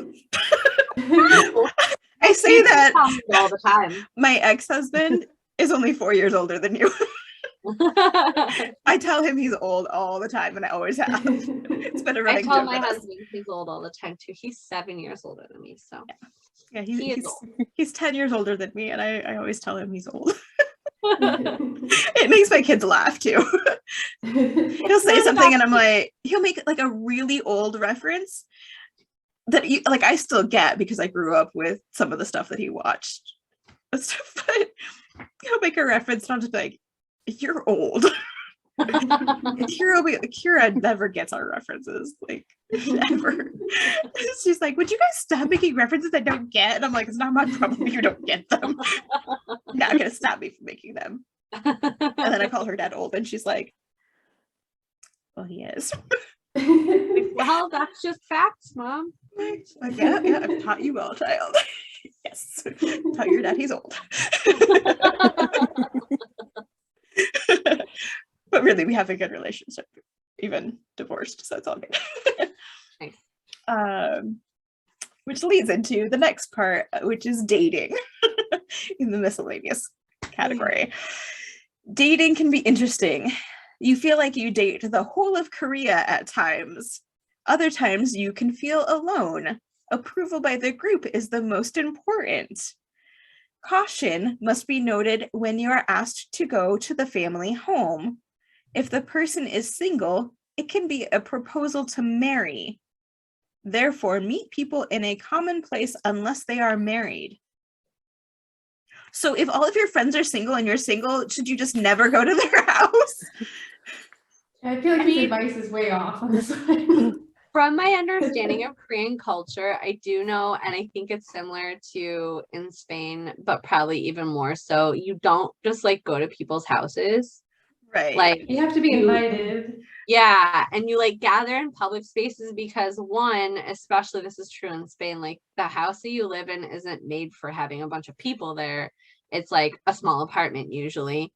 And two, it's like that's your personal space. And to gather with groups of people, you do that in restaurants and bars and like outside of the home kind of thing. But like I don't think going to someone's house is a marriage proposal. I could be wrong. I don't live in South Korea, but that seems like a very broad strokes. Right. I've never seen that like in anything I've watched so far of theirs.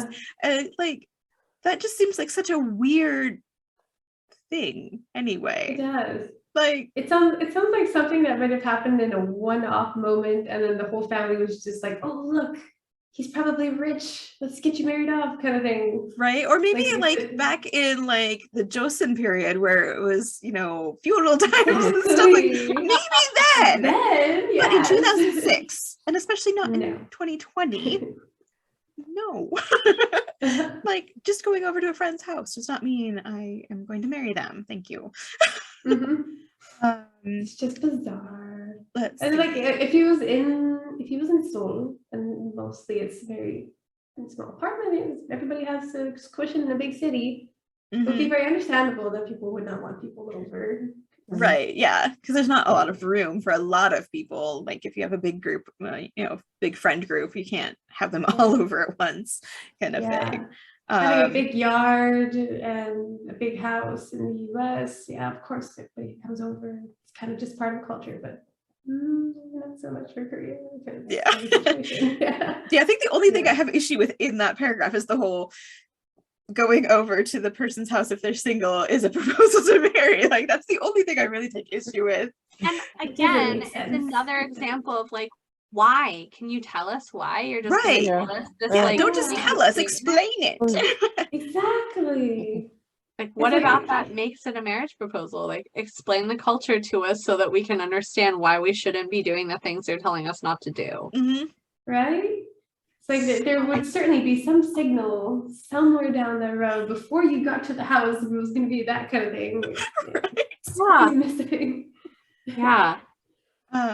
Let's see. He does talk about how Koreans are group oriented, which does make sense. Like they're very competitive and teams and individually. We see that a lot in terms of like some of the variety shows that we have, even for like K-pop idols, like Going 17 and Run BTS. They all get so competitive with each other. It's ridiculous. Like, come on, boys, it's just a game, okay? I think that's like It's never true just a for game. so many people though too. Like, Right. Mhm. Education there is also extremely competitive. So I think it just kind of spills over into everything else as well. So it makes sense that they're going to be competitive. As a teacher, use that to your advantage and play lots of games with your students then. Mhm. Exactly. It doesn't say that, but I'm telling you that. Okay. You should have written a book. I don't know about that. I don't know about writing my own book about this, but definitely anybody could probably do a better job than him with 5 minutes on Google. Honestly. This next part, I think we talked about when I showed you guys pictures from the book. Koreans are also very concrete thinkers. Therefore, the teaching style should shy away from abstract ideas. I don't agree with that. I don't think... you teach Korean students, right? I do. What is your experience? Even with my lower level, like my A2 level students that I've had, I would say that no, they do very well when I'm trying to explain abstract concepts to them, or even unfamiliar concepts to them as they're increasing their vocabulary and learning how to use English. In the case of lower level ones, they're very good. And especially as a teacher, you don't want to fall into that, because then you become more of a concrete thinker as well.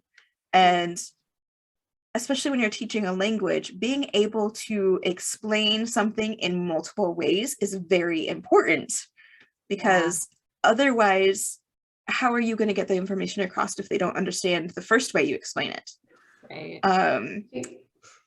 Because then, like, my other students who are have been between a B2 and a C2,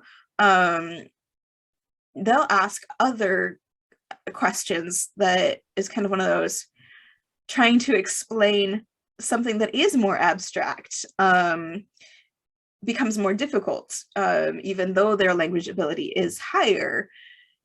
But if you can explain it in multiple ways, eventually one of those ways gets through. So you just keep trying to explain it.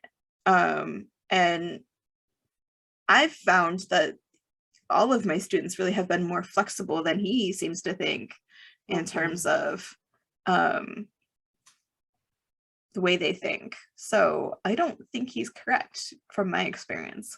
I think you make a really good point about if you don't allow them that flexibility, then they're never going to, they're going to continue being those concrete thinkers, as he's saying. Like, you're never going to give them the opportunity to prove you wrong either. Right. That's another thing, like, is making sure that you're not going in with such biases either. Like, a lot of people have implicit biases anyway. Sure. But being aware of your both implicit and explicit biases is important, so that you can keep those out of your classroom and correct them within yourself. Yeah. So yeah, I think, having said that, actually, like, his book definitely reads like heavy implicit biases on a lot of these. And to be a little bit fair to him, not that he's necessarily deserving of it, I do think that's it takes something like this where you have to, like, get that person to check those biases. And that's something that, like, in 2022, 2021 is happening a lot more. We're like checking people a lot more than we did even before, like, 2020, right? But, like, it takes someone telling you, like, dude, what you're saying is not right. Okay. Or, like, you sound, xenophobic, or you sound whatever. And it doesn't seem like he had those kind of people in his life. It sounds like maybe he was just hanging out with foreigners the whole time he was in South Korea. It does kind of sound like that. And, like, if you're there, you need to really, like, try to make local friends, or at least within your school with the other teachers, if there are some that even have just basic English skills, or heaven forbid you learn their language in their I country. was gonna say, or you speak Korean while you're there. You had 5 Yeah. years to learn it. I'm sure it just takes hours. No language is harder than any other. Some just Mhm. take more hours depending on the distance from your own language that it is. Yep. Yeah. Totally capable. Plus the alphabet's so freaking easy. Right. Yeah. Hangul really isn't as hard as people think. It's so Like easy. it looks like it's scary and complicated, but it's really not. I wish Chinese was that easy. Yeah, I'm not doing Yeah. Chinese. Thanks. I tried to look at that once. I'm like, not yet, not yet. I'm also going to Years avoid ago. Japanese because they have like 3 writing systems. Yeah. Yeah, So that's- I'll pass on Japanese as well. It's hard. It takes a lot of time. Again, like learning a new language, you have to take the time. You have to spend the time with it. And if you don't have the time to dedicate to it, it's not going to happen. Yeah. Well, I mean, he had time to write this thing, so he definitely could have spent that time learning Korean instead and I was broadened his horizons. Different noun, but yes, this thing. Yeah, I was going to too, and I'm like, I think I probably cussed enough during this, but I'll probably cuss more too. So whatever. Pretty sure my kids are still up too. I haven't sent them to bed yet. They might have put themselves to bed by now. I don't know. We'll see. Whenever we finish, we'll find out. Eventually, they put themselves to bed if I don't. Let's see. He talks a little bit about the weather as well, and how if you use an umbrella, you must, capital letters must, put it into a plastic bag provided, or put it in a wastebasket provided. You then hope to retrieve it from the basket when you leave. Which, I mean, Okay. the wording could be a bit better, but that makes sense because then you're not like getting water everywhere. Like courtesy. Yeah. Koreans are big on like courtesy and respect and all of that. So that makes sense. Let's see. Oh, he does make a good point about this though. He says, one last thing. In the winter, do not put things on the floor because the floors are heated. They have heated flooring. Indoor system. So in the winter, if you put things on the floor, they will melt or heat up. So don't leave things on the floor if you don't want them melted. So that one is a good point. So there's a few little kernels of good things. And now is the play. Oh no. Oh gosh. I'm not reading the whole thing to you, so you know, because it's already 9 o'clock and poor Nikita probably wants to sleep sometime soon. It's 3 in the morning I say, here. yeah, for her, Oh my it's 3. God. This isn't unusual for us either. Yeah. I And I- usually start to like get a little delirious by 3:30, so I'm gonna be tapping out soon. Yeah, that's okay. I totally understand because of the time difference for you. The rest of us are within same time zone mostly. Yes, yeah, you're 2 hours behind. We don't care. I mean, I love you, baby. It's okay. You can fast forward to the point where you leave and then watch from there when I upload this. Then you'll just be caught up. So the play, this long ass play of his, has a total of 8 scenes. First of all, Wow. yeah. It is about. It is apparently it's a 1-act play with 8 scenes. You could tell by my face how I feel about this freaking play. Hey, stop hitting my mic on things. So it's about this guy who. So this is what it says. Jerry wants to teach in Korea. Yes, his name is Jerry. Jerry wants to teach in Korea. Period. The land of money and honey. Period. These 8 scenes will find him before and during his year in Korea. It leaves with a question. Disclaimer. All of this story is based on true stories. The names are fictitious and randomly chosen. if you plan to teach overseas, this is a good play to try. It will help you discover the things you need to think about in preparation for this trip. Each teacher has their own experiences. Being ready for the worst and rolling with the punches will allow you to make your year with savings in the bank and good memories to boot. That's the description of the play. I'm really worried where this is going. Yeah, honestly. So. Yikes. Be glad I'm not reading the Yeah. whole play to you, because What? Oh God. What the heck is the land of money and honey? Korea. Is that a thing? Yeah. Is that a thing that like anyone else has ever said, or I've Literally heard, never heard I've heard that. of the, like, describing something as a land of honey, where you just have really good experiences, or the people are really welcoming, things like that. Mhm. Huh. But I've never heard of it like this. The way he says it, it sounds like honey has a different meaning here. Yeah. Yes. Yeah. Especially after all the Wow. stuff he said previously. Just wait, it gets worse. Oh boy. I think Stacey's gonna be sick of hearing "just wait, it gets worse." But It just keeps getting we're worse. traumatized by that.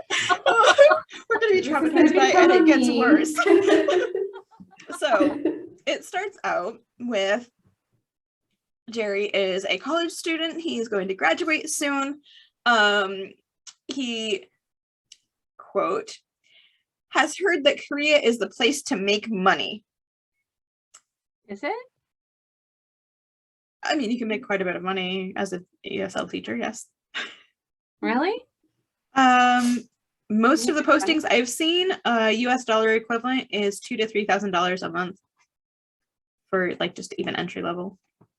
So, yes. Would be better than teaching at the university full time. Come join us in Korea. I don't think I can Join talk your us. husband into it. Yeah, your husband really would. You guys are just gonna go back to Spain. We've had this conversation. It's okay. I keep trying, but If you go back to can't Spain, quit. then you're right there with Nikita, and she doesn't feel so lonely. there you go. Yeah. I've always wanted to go to Portugal. See, you guys can just Oh, hop yeah, back and check it forth. out. And, yeah, it's Do fine. it. I'm ready. So it starts out with the narration. That's the narration is like him talking about looking into going to Korea and making these decisions and everything. And he's asking his friends about the idea, and it says they show some ignorance about Korea and try to convince him to stay with his girlfriend.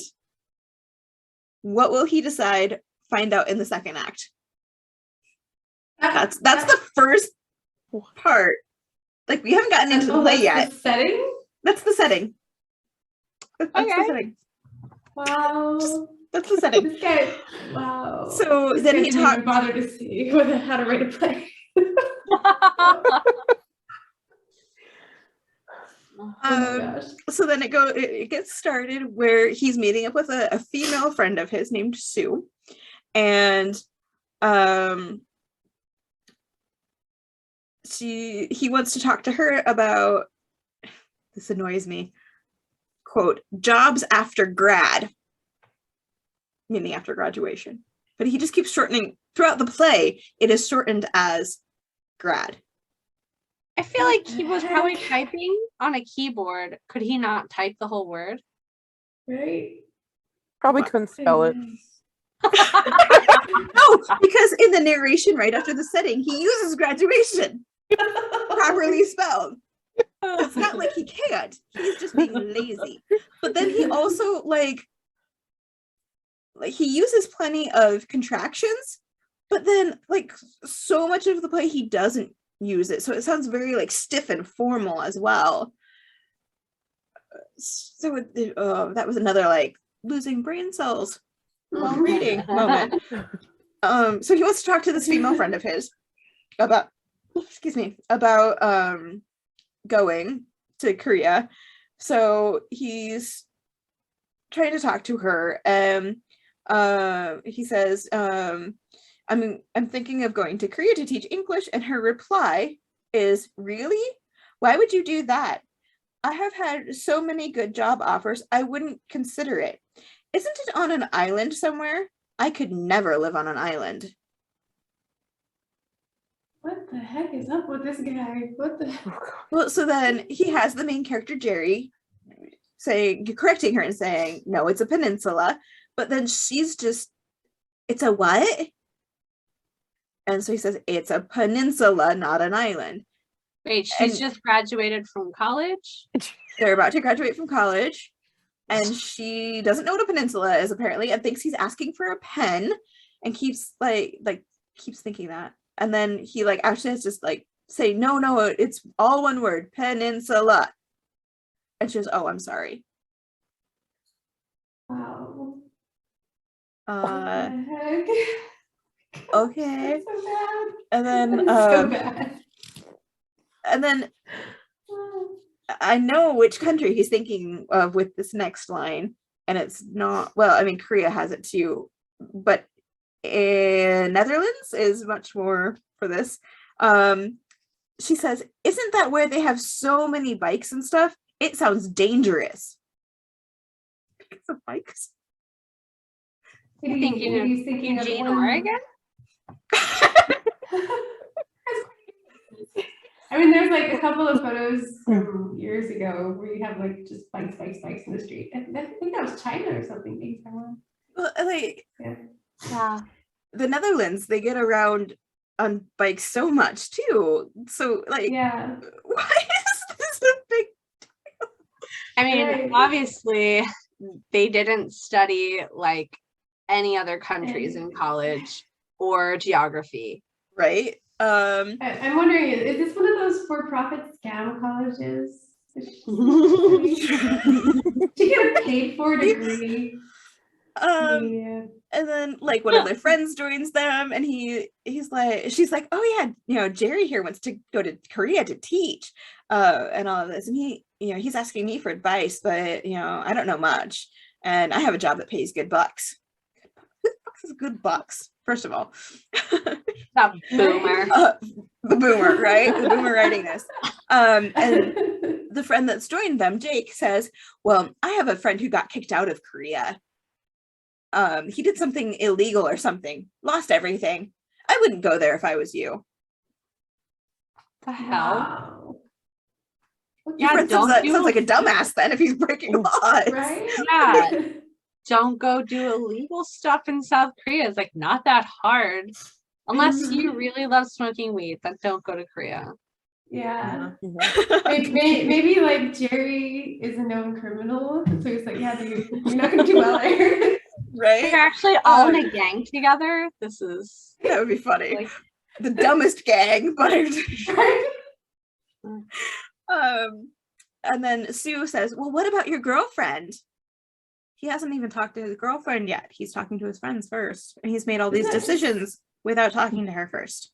What kind break of up with relationship? him, girlfriend, break up with him. Oh, it gets worse later. Bye. I'm sorry, no. Stacey. It just keeps getting worse. That's all it does. That's what I'm going to title this video when I upload it. Is it just keeps getting worse? Good. That's what I'm going to. It's not even unexpected anymore. If anything goes better, Yeah. I'm gonna be like, holy crap. Spoiler alert! It doesn't. So he is going on about how, well, she doesn't graduate for 2 more years, so she's younger than him, and she won't have the debts that I have from school. So I think I can make money and maybe get us set up financially for when she finishes. So okay, he's got some good ideas about why, motivation. But why the fuck aren't you talking to your girlfriend about this first and not your friends? She seems like the more important one. Yeah. Maybe she's not cool with the long distance thing. She's not. Because then... Spoiler. Oh no, because that's the next part. Because then the next part, scene 2, is him meeting with his girlfriend and telling her that he's going to do this, and she is understandably quite angry and annoyed with him for it, Shocking. but doesn't break up with him. Huh. Yeah, and stuff. And she basically goes, "You do whatever you want," kind of thing. Yeah. Oh my gosh, the way he paints the girls in this thing. Sheesh. That's why I said it's a little more than a little misogynistic. Mhm. And then there's these random pictures throughout that is from Korea, and it says, "When the pension is not enough." Damn, dude. So he's selling like messed old, up. like recyclables. He's selling recyclables for money. That The poor heck? man, first of all. And that's not the only picture that's Yeah. like this. You'll see another one in a minute.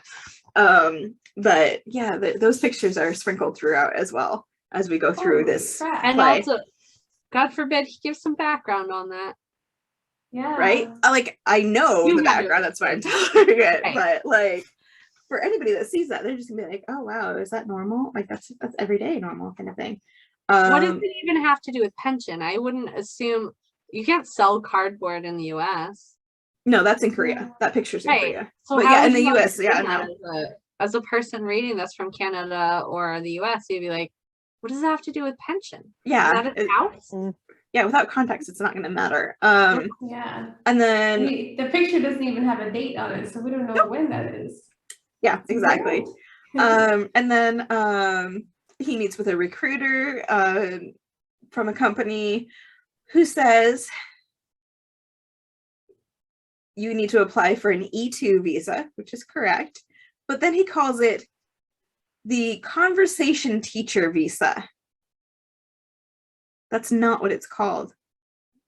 I actually double checked just to make sure I wasn't crazy.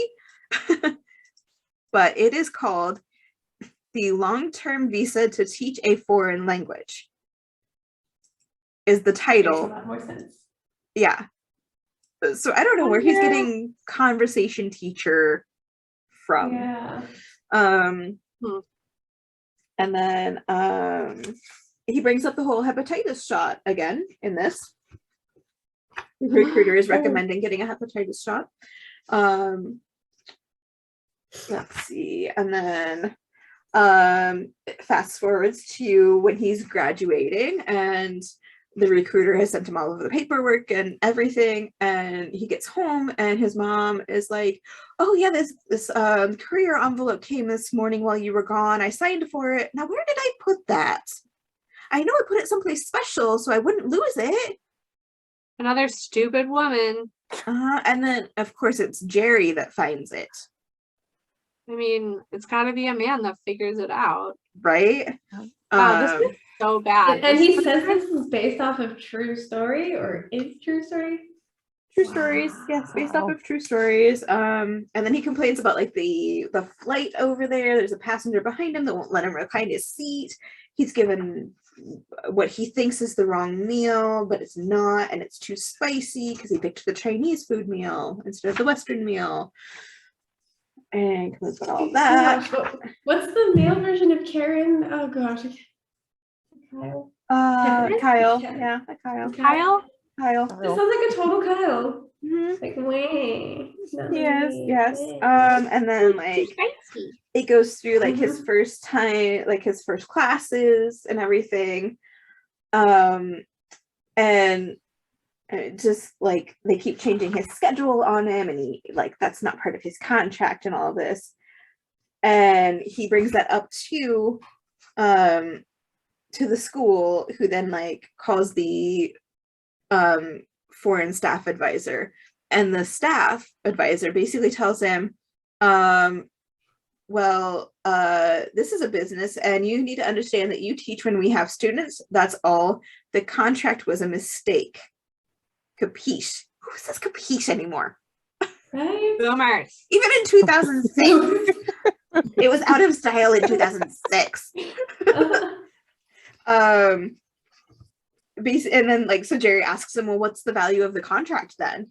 And he says it is to get you your visa. Business is business and you are our responsibility. no, that contract is there for a reason. And this is why he says, read your contracts carefully, because they'll slip things in. But also, you can use it then to reinforce your schedule later on if they try to pull these things. Where it's like, no, my schedule says from this time to this time, this many classes, that's it. Kind of thing. Because there are not a lot of protections for foreign workers outside of your contract. And even then sometimes. The next part. So remember, he has a girlfriend back in the US. Oh no.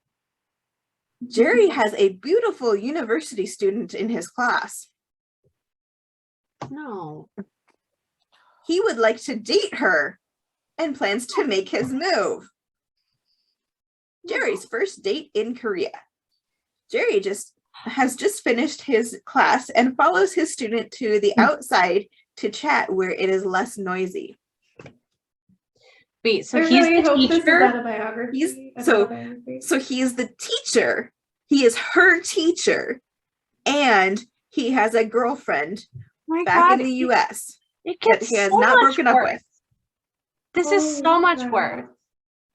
Is this That's such a the autobiographical? power dynamic. I know that like maybe they're the same age or close in age or whatever, but the power dynamic between Mhm. teacher and student, that is, there are laws against that in the US for a Yeah. reason. Yes. Mhm.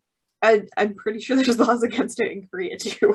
Mhm. I- And I would hope- he doesn't say what age the student is, does he? No, he just says that he's graduated college, so that puts him anywhere He's- between 22 and 24. Yeah. But he I mean, it could says be teaching a bachelor's high degree, school so- student. It could be a high school student. It I says think it says university he's students, university. so It's university? it does say university students. So, but Okay. still, that doesn't necessarily That's an make her the age same gap. age. She could still be only 17, 18 years Honestly, old. the age Yeah. doesn't even matter. Right. If she's a university student, she's probably 19 or 20 because the way that Oh, the way that education this school is, yeah. works, and Okay. that doesn't matter. It's the power dynamic between teacher Yeah, and that's- student. There's Yeah, laws that's against the her. larger issue. Yes, definitely And is. it's- University level, yeah. If it was high school, I'd be like, holy crap, this is way worse than that. It's still not good, but Um, at least she's legal.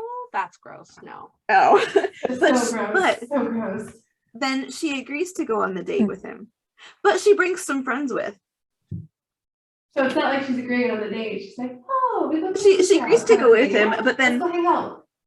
She agrees to go with him, and then when they meet up the next day for the date, Mhm. she's brought two friends with her. Smart. Uh-huh. 'Cause he's a Yeah. lecherous And- teacher. He is very annoyed because she also forgot her wallet, and the friends don't have enough money either for the Everland amusement park they're going So to. he's trying to paint her as a money grabber kind of type. So he has to pay for Mhm. everything, and he's not happy about it. And why are you so misogynistic, you asshole? I feel like actually happened to him because remember his advice about it was like you date all the friends or like you never date alone or whatever. Like Mhm. Yep. what's he doing dating if he was a married man? Right. Right. And if the character in the story is a young dude, he's Right. a young dude. Next picture is this. And the caption says, and they think I'm fat. What the hell? fuck? Rude. What the? He gets so much worse the more we progress in this book, like unexpectedly. Like I thought I knew how bad it was gonna get. and it Hate his just face gets right now. That's just like so left field. Yeah, like, and it has no bearing on the play. Why did you put them in here? First of all. Right? Second of all, they're not even necessary, especially with your stupid ass not captions. Right? like, Um, and I'm just gonna stick in some body shaming in the middle of my fucking play. Sorry. some ageism and body shaming. Right? And then so he had a bad time with that girl and her friends, so he is meeting up with another female teacher that he met a few days earlier, and they meet up to do some shopping and stuff. And this is where they find the dog meat as well in the market. But they're also talking about how her job hasn't paid her, and they keep just telling her to wait and all of this. And she's just stuck waiting for them to pay her because she has no money to leave or do anything, which isn't uncommon, sadly. It does happen when you're working for less than reputable schools over there. And then so they end up going to this market, and they're walking through it, and he says, I hear it is quite interesting, something from a third world country or a throwback to the old traditional days about the meat market. What? Why? Just why? Yeah. And he's ignorant and never seen anything like it in his life, and he's gonna talk about it like a Westerner that's never seen a open air market before. Right. And so they're walking through it, and they see some form of meat hanging, and they're both going, oh, that doesn't look like, beef or pig. What is that? And stuff. And so they get closer, and Jerry asks, what kind of meat gogi is this? Gogi. Whoa. Ah. You got so frustrated that your camera turned off. You got This book is so bad. I bumped the USB for my camera. This book is so bad, I'm done with it. Which, I mean, I am. But that's redundant because gogi is meat in Korean. What kind of meat gogi is this? Why? It's like saying chai tea. Right? ATT. Yes, I love that one too. And then so then the shop owner tells them it's dog meat. But then this is what the shop owner says. Oh, that's dog meat. A special meat in Korea helps you with your girlfriend at night. Chuckling at his little joke. Yeah, that's why they do eat it. For that. Yeah. The superstition. Why does he have to put this in here? Yara's face. Oh, She's so done with this. I can't. Doing this. Oh. Why did I let Sarah talk me into this? Because I make life interesting, and you know it. Let's see. And then they go to a traditional tea shop afterwards, and get fish soup because it looks good in the picture. They get it, and she's talking about how the other day she went out with friends and they had fish soup, but there was a dead fish in the tank when they got there, but then when they left, the dead fish was gone, and they wondered if they hadn't been served the dead fish from the tank. Really? That's the first thought that comes to their mind? Not, oh, they saw a dead fish and just removed it? Yeah. And then the food arrives, and Jane asks, what are the little white things? Jerry says, I think they're fish eggs. She says, don't they clean the fish first? And he says, well, why? Cook the whole fish and get all the vitamins and minerals. Okay, the fish eggs didn't come out of. I know. Oh, I know. Stacy's just like, why? so done with this guy. I'm so done with him. He is just. Was he like completely lit? Right? He had to have been, I swear. So then like All those typos would make more sense. he gets Yeah. sick, and like he's sick for like over a week. And he doesn't go to the doctor, even though like part of his contract is that they have a partnership with a local hospital for their teachers, And they have much better healthcare in South Korea than they do in the US. and it's I don't know about cheaper. you. Yeah. But so he doesn't go. He just like keeps trying to work while he's sick and has to leave early like every day. And so like he goes to talk to them, and they're basically like, well, either you keep working or you go home. And he's like, well, I'll keep trying to work. And they basically turn around and give him his plane ticket and severance pay and kick him out the door because there's a new teacher coming to take his place. Yeah. Ah. And that's where the play ends. I guess he didn't read his contract. Is that the moral of the story? I don't know. Like the guy didn't do his research, and he's still very ignorant as he's going through all of this, and basically just learns nothing. I think. Or So- maybe they found out that he tried to date a student and were like, yeah, that's breach protocol, you're out. Yeah, that's why they kicked That's him out. probably why they're. Yeah. Uh-huh. The rest of it is taken up by the you're in Korea when, My favorite gosh. part of the book. which Yeah. like he really could have just put so he wrote it as you're in Korea, and then every single one of these has when. Like, why did you not save yourself so many words and just Yeah, stick he it didn't up like typing there? up graduation, and yet he repeated when over and over He again. He repeated wanted to make the when. book longer. He repeated when 72 times. There are 72 items on this list. Maybe he had like a word minimum thing. It's self-published though, so unless that was like imposed by himself, I don't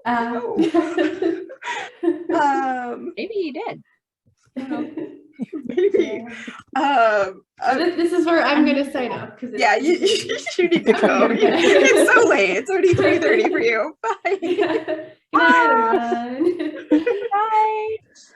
Oh gosh, I don't know if I'm gonna read all 72 of these because they were so God. like all of them were bad, but and some of them are true. Like the first one is he can mean she in the same sentence. It's because they don't use gendered nouns and things in sentences. Mhm.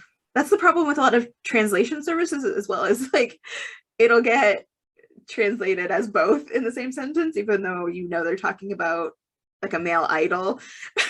Like, Yeah. Oh it's- my gosh, like on what's it called? Bubble? yeah. The Yeah. Bubble is one of them. The translations on there will be really bad. I've The seen like, The Weverse Green translations. Weverse is similar. oh yeah, Um, Weverse is Weverse, really bad. Weverse is terrible. Really bad. Weverse and Twitter uses Google Translate as well. So there's times where it's like, Twitter, I don't think that's really what that member meant. I feel like I hope that's not what he meant. Right. Like that one, what was that one the other day? It was Lino said let's be rich and white. Oh, It would the get text translated about- as next time we meet, let's be rich and white, when what he actually said was let's be rich and jobless. yeah, And I don't know why jobless was translated as white. because rich white people are jobless. I guess. I mean, that's The translation's not wrong that's what I necessarily. assumed, but I was like, wow, Not accurate. bad translation. Yeah, okay, That one so caught you yes, up. he wrote the sentence, you're in Korea when, but like there's no more information about that. Like you just had to explain, about how there's no gendered nouns. Unless you're saying like nanja, yoja, or Right. whatever. Like he doesn't explain it. It's just a weird thing to say. These Yeah. all are. Right? Let's see, what else? You can pay up to 3 times the price for technology made in Korea compared to the US. They have Samsung right there. I don't think that's accurate. Again, Like- 2006. Like, who knows what was going on then? But that's definitely can't be true today. Yeah, nowadays they're like one of the biggest tech hubs in the world. Like, there's no way that you're paying more. They've got BTS marketing for them. This is That's huge for South Korea. BTS is marketed for both Apple and Samsung now. Oh, no way. I didn't know about Apple. That's so weird. So now they can talk about both of them and their And beef times and not get in trouble. 17 just did Apple as well. So, Crazy. yeah. All those idols make me want to get a foldable smartphone. Right. I don't Be in need his that. smartphone. Let's see. What else is there? I had some favorites. I should have marked some of these, and I didn't because I was trying to read the rest of the freaking play before we started. Go for it. There's some more. When you are fat is said to you, but not the bigger Korean sitting next to you. Like, that's so false. Sorry, Yeah, but no. No. But from everything I've heard from the friends of mine who are Korean Americans, like, there is no holding back. Like, Oh yeah, no, they don't fat. hold back. Everyone's fat. They're gonna say it to the Korean just as much as they're gonna say it to you. Let's see. The Sunday one, so dumb. When you hear Sunday and think it's Sunday and say, yes, I like it. Except for the pronunciation is different, like clearly different. You're not gonna miss up Sunday and Sunday. Yeah, idiot. They're distinct enough, even if said quickly. Like, that one was dumb. There's a lot of them that are dumb. When the restaurant floor is so clean you can eat off, but you have hair in your soup. What are you trying to say? Like, that happens in America too. Like, Yeah, seriously. like, that's not anything. I don't understand that. Okay, so then, like, he had that whole story about the whole like dead fish in the tank in the play, but then number 17 is you never worry about fresh fish because of the tank at the front door of the restaurant. Yes. This dude. Is it possible to reach through the book to Korea and just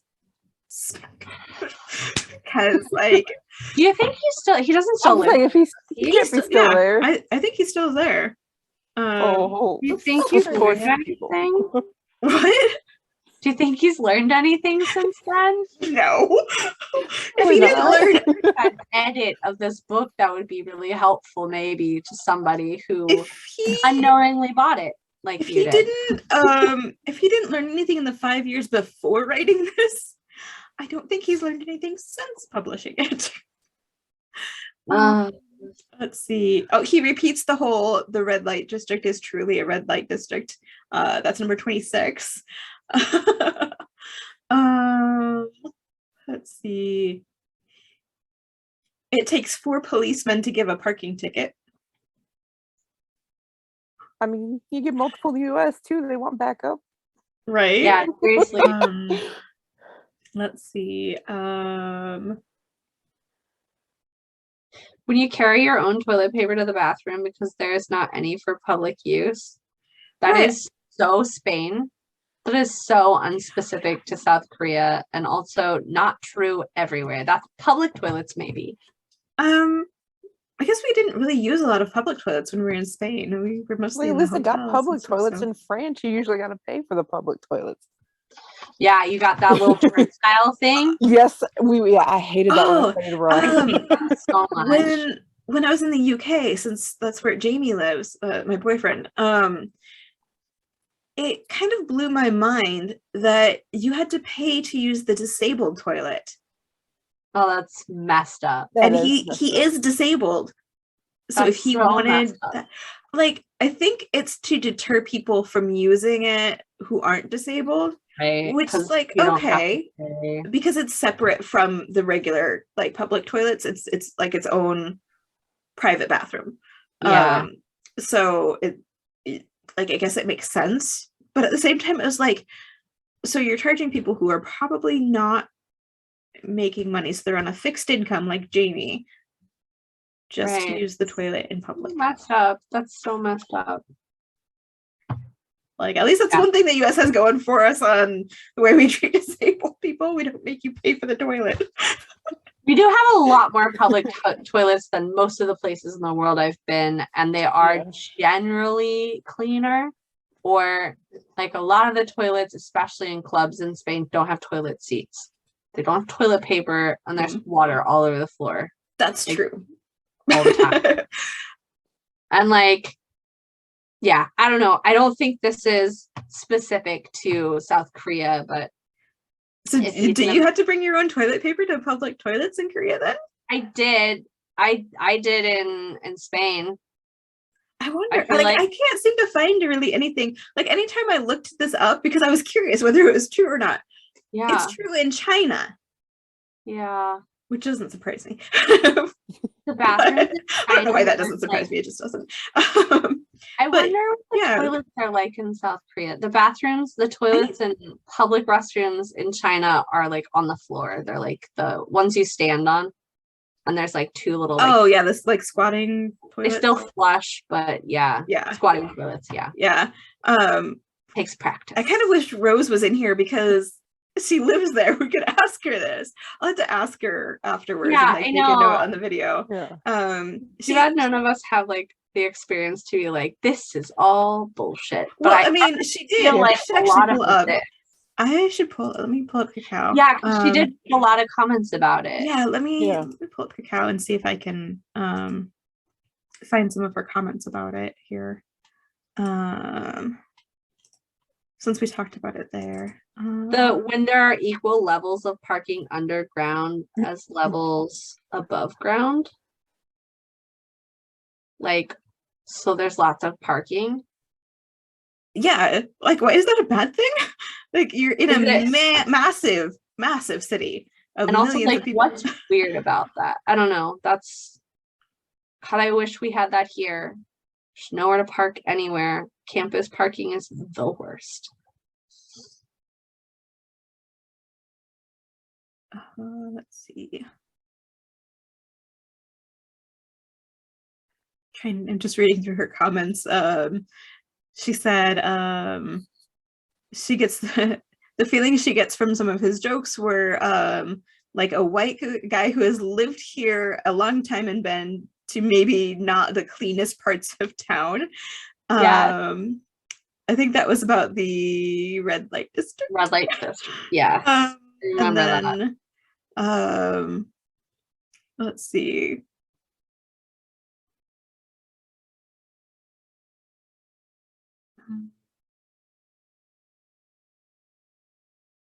Oh no, that was just in general. And then I told her about the red light districts, and she was like, where the heck was he staying that he was walking through the red light district? Yeah. She said a lot of it is outdated or just completely backwards.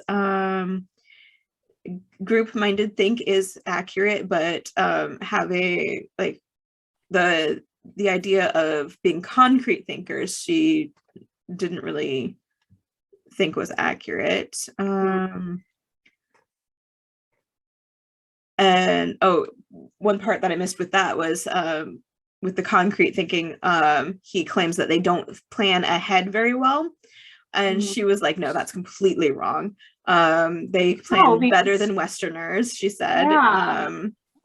Let's see. Look at all those kids that like know they're gonna be doctors when they're like 7. Yeah, you brought up that point of more kids have their eyes on a career path way before any of my peers or students, is what you said. Yeah.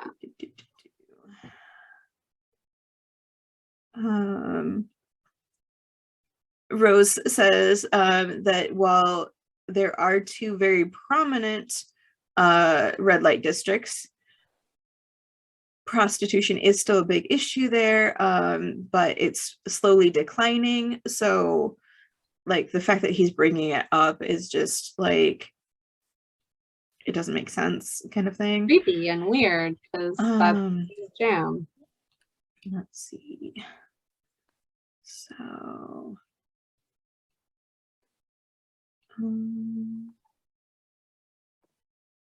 yeah, I'll have to ask her because I don't see any comments about like the, the toilet paper one. We're asking the real questions here. Do we need to carry our own toilet paper with us? That there was one that I thought was super weird that said when high school students go to private schools to avoid the boredom of public schools. What? They're gonna be bored no matter where they are because they're high school kids. And like, do they have a choice? One, like I'm pretty sure their parents make that decision, and two, Usually. like, yeah, what's the difference? What makes it less boring about high school?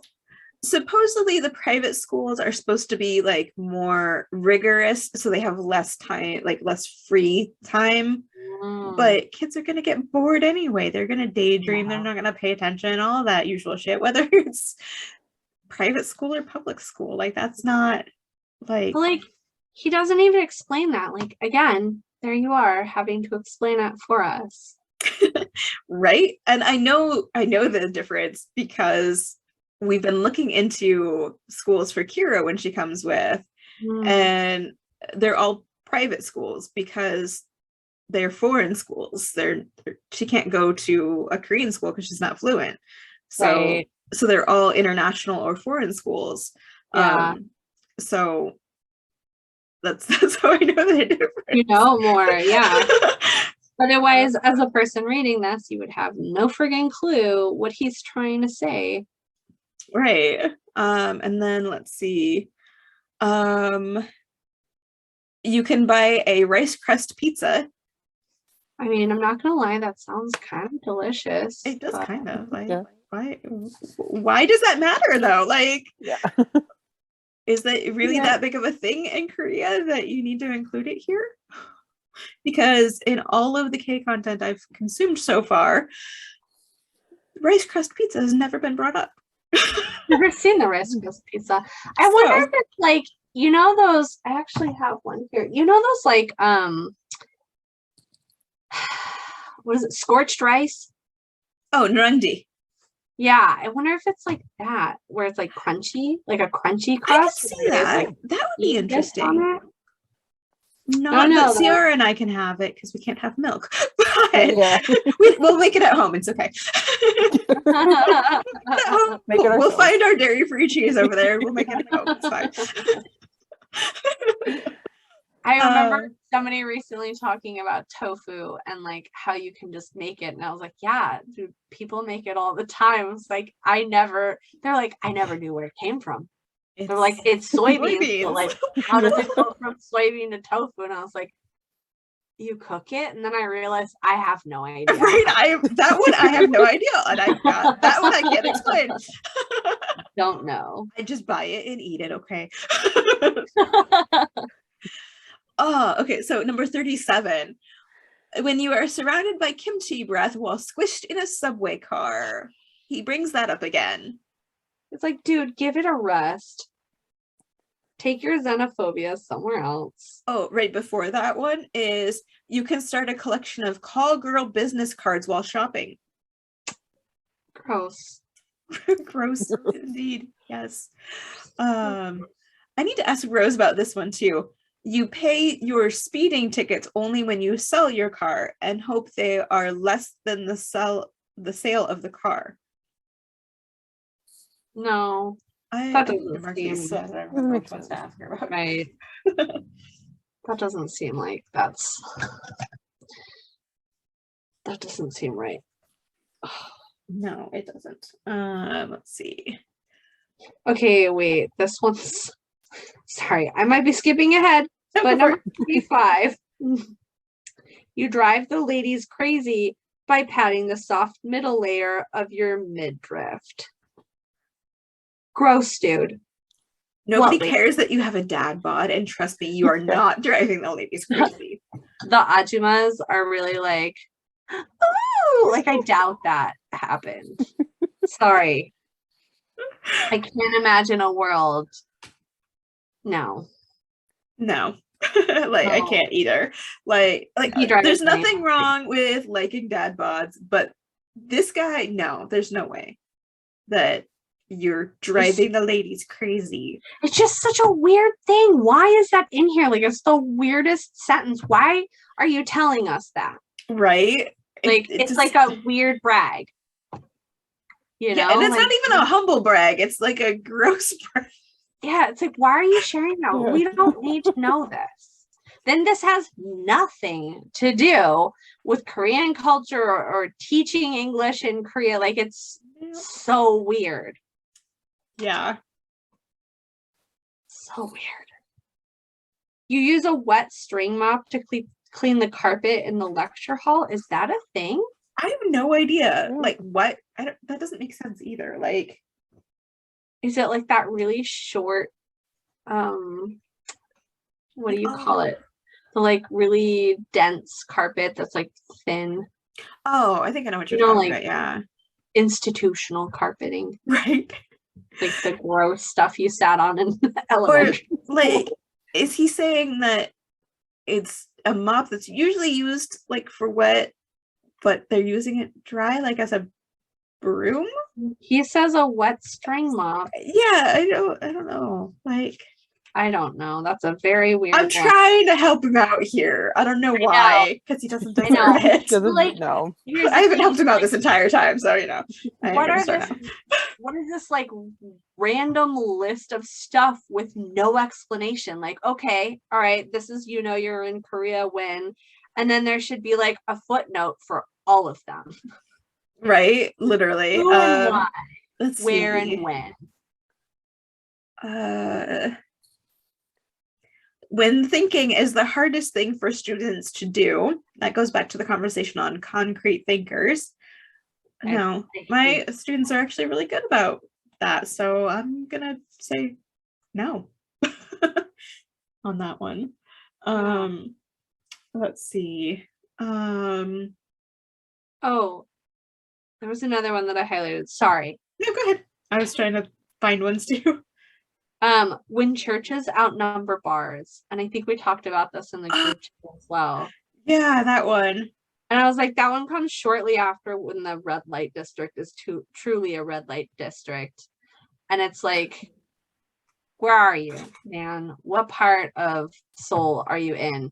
And are there really more churches than bars? Not in Itaewon, No. like, I don't.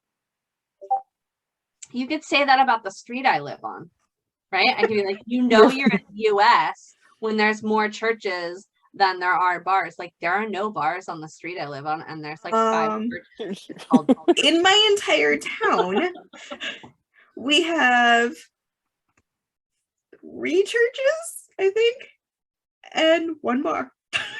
Well, there you go. There you go. Now we're in South Korea. Apparently, I live middle in of South Iowa Korea. is- You live in South Korea. Apparently, Isn't yeah. Let's see.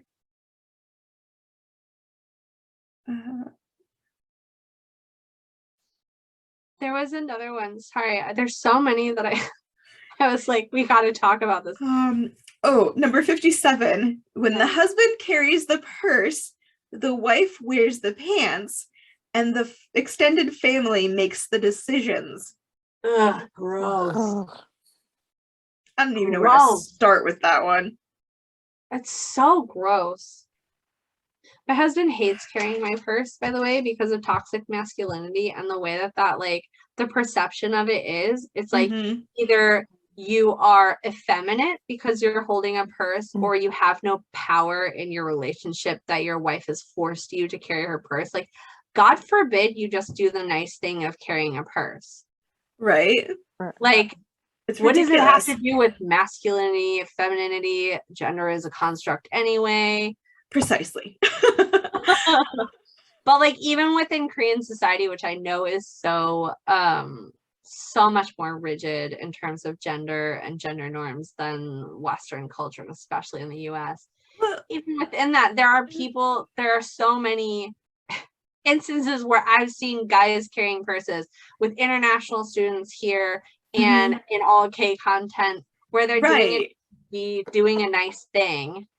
Yeah. And that doesn't mean that she's wearing the pants. I hate that phrase. Like, God, everyone likes it, but when no one's wearing pants in a relationship. Just gonna say that. The best kind of relationship is when no one wears pants. It's a pants off relationship. I really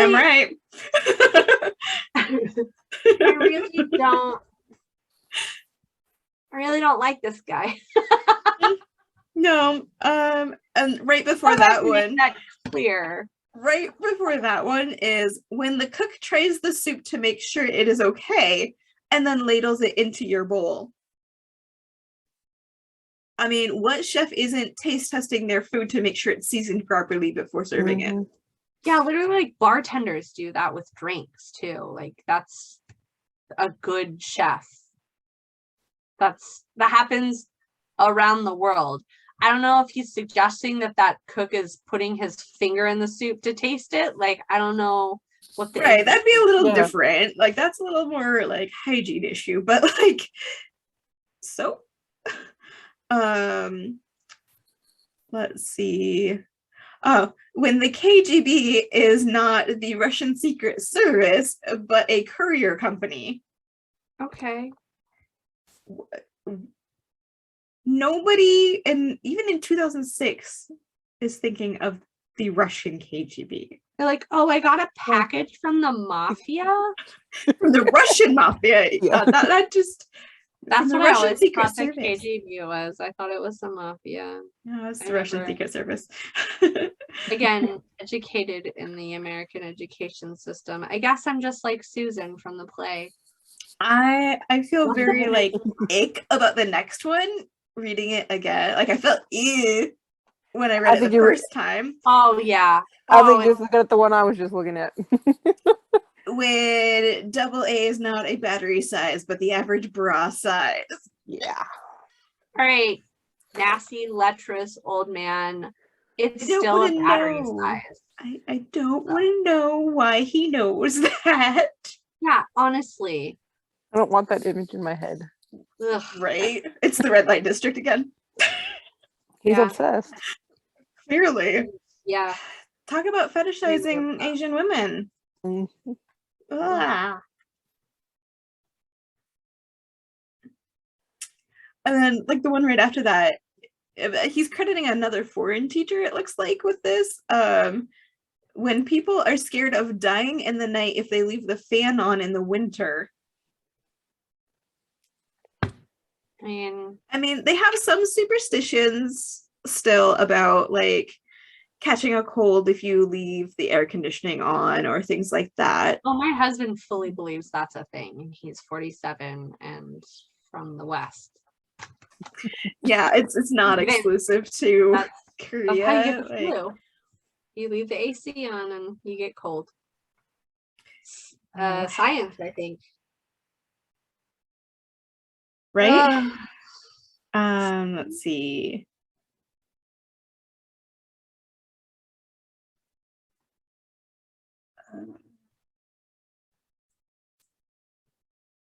I think, I don't know what number is 65. When nobody cares about the leftovers left on the apartment steps from the previous night's drinking binge.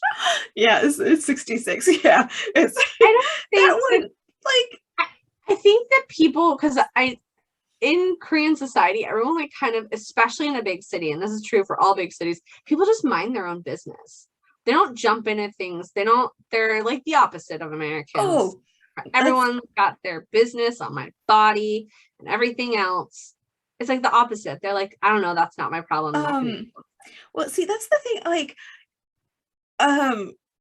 he doesn't mention it in this, but something that I've seen repeated several times in other resources is, at least in America, or maybe it's just a Midwest thing, I don't know, we smile at strangers when we see that, like just in passing, just a quick smile, even if it's one of those like tight-lipped, like awkward kind of things, like we smile. Strangers, they do not. They think No, you're and this really is- weird if you do. I think it's very much a big city thing as well. I think that if you're in smaller towns, you'll probably smile at people more on the streets than you would in like Seoul. You definitely wouldn't do that. And I talked to somebody about this from New York City, and they were like, do you know how exhausting it is if you try to smile at everyone? Right, yeah. Mhm. Yeah, I never really thought about that.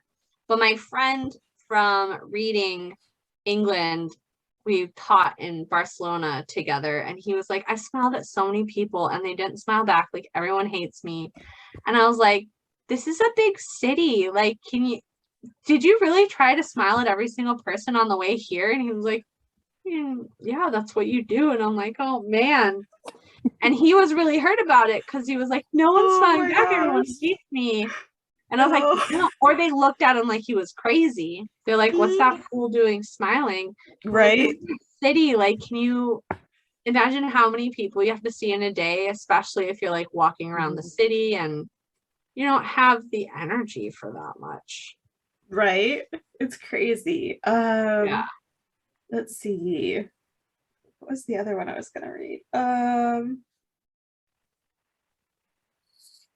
is it?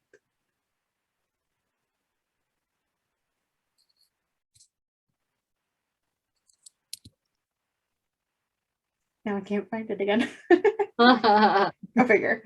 Go ahead. one. Number 70. I don't know That if one. it's loud either.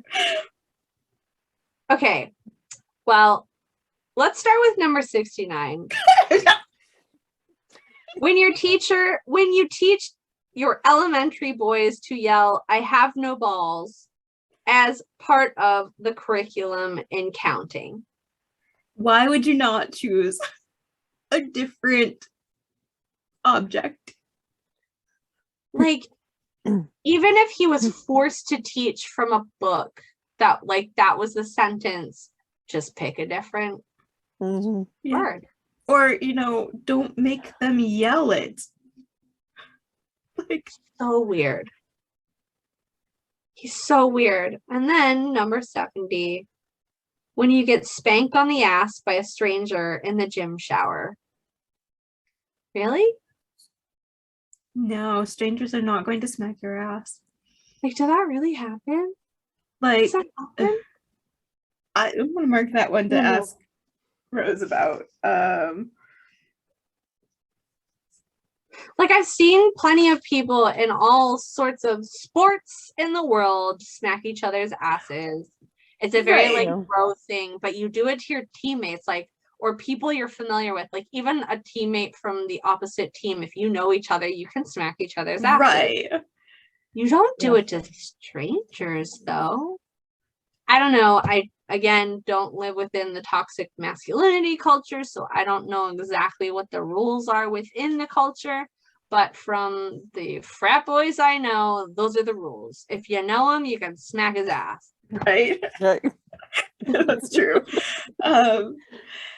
So then, like, that's the list of 72 things that you know you're in Korea when. And then there's a short little list of, you've been in Korea too long when. This time he didn't write when 6 times. He figured it out the last time around. Apparently. The dining room table is not set until it has a roll of toilet paper on it. Checking for kimchi in your teeth is the first thing you think about after a meal. Konglish becomes your native language. For anybody who doesn't know, that's combination Korean English, like Spanglish. Spanglish. It's Spanish English. Stacy's like, yeah, I know. You don't gotta tell me. Oh, I see it every day. Right, you do, yes, because you teach it. Well, you don't teach Spanish, You don't teach. That would be the best, though. right? I Can we hear it a teach lot. Konglish? Sarah, let's Yes. teach Konglish. We should start our own. Yeah, Do it. Do it. we'll start our own school. Right. Number 4, Your package of tissue is as important as your wallet. Talking about toilet tissue, I guess. A wild party is drinking beer and playing cards on the floor, which, I mean, some of the idol group variety shows where they are minus the drinking, well, some of them do drink, minus the drinking most of the time. Yeah, they have quite the time playing card games on the floor.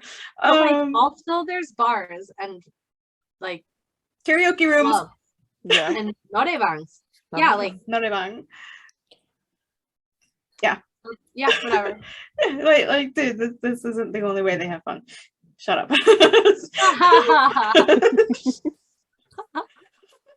That's it.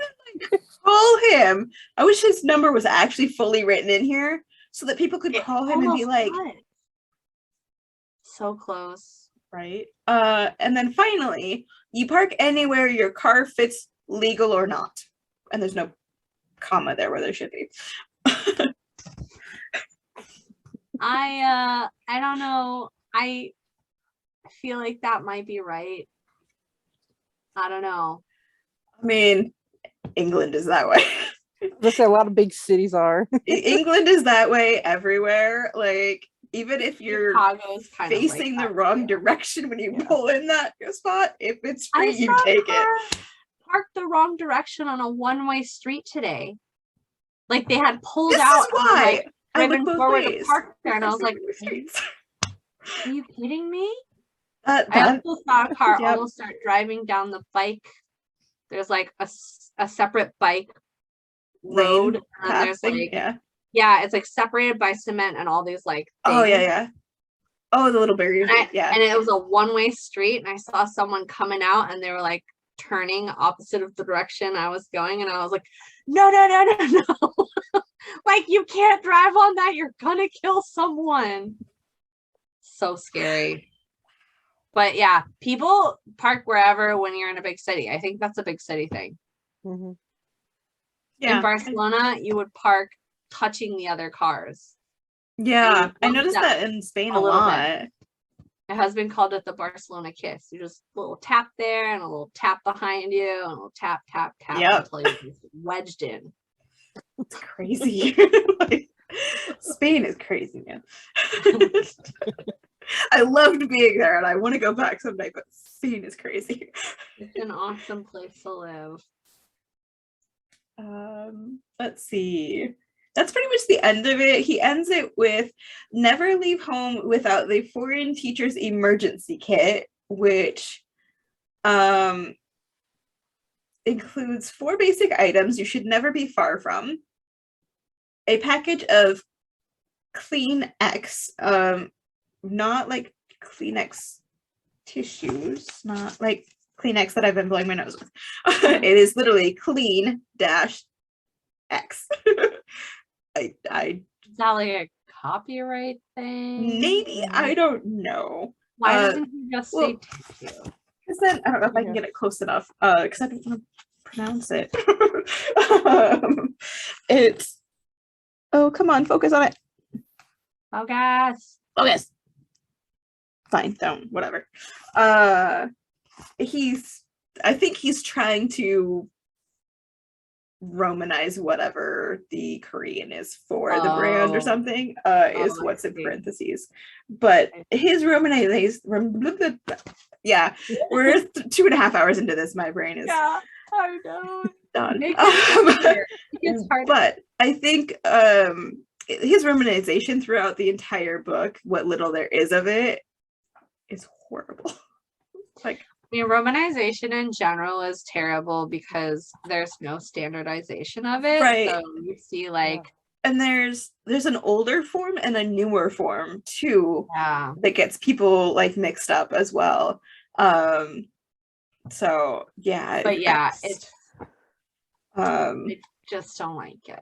yeah. So he says a package of Kleenex, a 101 coin, and he explains that this is because it will give you a few minutes to phone somebody when you're lost or need help and the telephone doesn't take a phone card, followed by a Korean phone card. And this will help you access the phone that doesn't take coins. You never want to take your chances. I don't know why number 4 is there, because there's no proof on this one. And also, why would you carry a bottle of it with you all the time? Sorry. The fourth item is a bottle of Mayshell plum juice. It's tasty. I have a bottle of Mayshell plum syrup in my fridge. But like, why? And it makes a good tea. But So like, so that you can make tea all the time? he said, well, because it also comes as like a pre-diluted juice. That's what he's saying, is like a little bottle of juice. He says, this will help you overcome the stomach ache you may get from the change of diet. It is natural and settles everything down quickly and gently. So it's a laxative. Or It's never had that effect on me. laxative. I think it's supposed to be like Like I think prune. he's saying no. Mayshell is a green plum. Sorry, my nose is still running. It how have I described it before? It's, have you ever had star fruit? Yeah. It tastes similar to star fruit, I think I've had it as I'm gonna look it up. which is kind of like if you've never had star fruit, it's kind of like a cross between like apple and like green grape taste. It's pretty good. It's a very like neutral, mellow flavor, and the syrup is usually used as a sweetener. You can use it to replace sugar in some recipes. I was gonna say that's where I've had it before. So instead of, because a lot of recipes will say like you can use sugar instead, but like this tastes differently. It does a little bit, yeah. And it works really well as a sweetener. I've used it before in a couple of things. But so plums that's what prunes are, right? Prunes are dried plums, and that's what you eat to. This isn't like the plums that we make into prunes, though. This is a different kind of. They call it a plum, but it's technically a Japanese apricot. So it's confusing. Yeah, no, he's not explained himself at all. Yeah, no. I mean, it is supposed to be good for like, there's supposed to be a lot of like health benefits to it, but I've literally never seen anyone say that it's good for stomach aches. Tums. Yeah, like like he's saying it like a Tums or like Pepto-Bismol, that kind of thing, basically. But it doesn't have those kind of properties. The health benefits that I've seen people talk about is like with blood pressure and blood sugar and things like that. Not indigestion. I've looked it up on My Korean Kitchen. Oh, I love that page. I know, me too. I get a lot of my recipes. And it says, dang it, I clicked on it and what I wanted to read was like right there. It says that it helps create appetite when you're not hungry. An appetite stimulant, then. Yeah, it's an appetite stimulant, but there was. I mean, yeah, that makes sense too. Let's go back to it. It says an aid in overcoming fatigue and stimulating the appetite. Helps with detoxification of, and then I have to find it. I would have to go back to the page. I can't find it. So I don't know. I don't know how that helps if your stomach's upset, but I guess it could. Yeah, I guess maybe. I don't know. I've never seen that. But yeah, it does say Mayshell is actually not a plum. Instead, is Japanese apricot that originated from China. So there you go. The more you know. He ends this by saying, you can order your kit today. Just send $20 US to me, and I will send you a postage paid kit. Please send me an email for the address. He lists his email address. Yes. You should email him. Do it. Do you know how tempting it is? And he's gonna watch this podcast and be so upset. That's what I would do, though. I would just be like, here is an honest review of your book by language tutors. Yeah. Three of which are English language tutors. People who have taught English, lived their lives teaching English to non-native English speakers. To Koreans. There was literally nothing. I know. I've taught Chinese students. I've never taught Koreans. But there is literally nothing in this book that is helpfully specific to English language teachers, like ESL specific, in my opinion. Like maybe the thing about the contract. Yeah, there's very few things that you couldn't just find by researching it already. Yeah. There was no new information for me in here. Yeah. Kind of thing. And it so ends broadly painted. Just the last page says, foreign teachers have said this about the book. Oh. I had to read it 4 times. It was so good. I wish I had this before I got here, South Korea in parentheses, but it really helped me see that things were normal when it was so different. Those are the only 2 reviews he has in here. That's it. Help me see things were normal. Of course they're normal, man. Of course it's gonna seem different to you. Like, yes. That's what going to a new country is like. I'm sorry that you can't find the peanut butter and jelly sandwiches that you're used to eating all the time, but the food's different.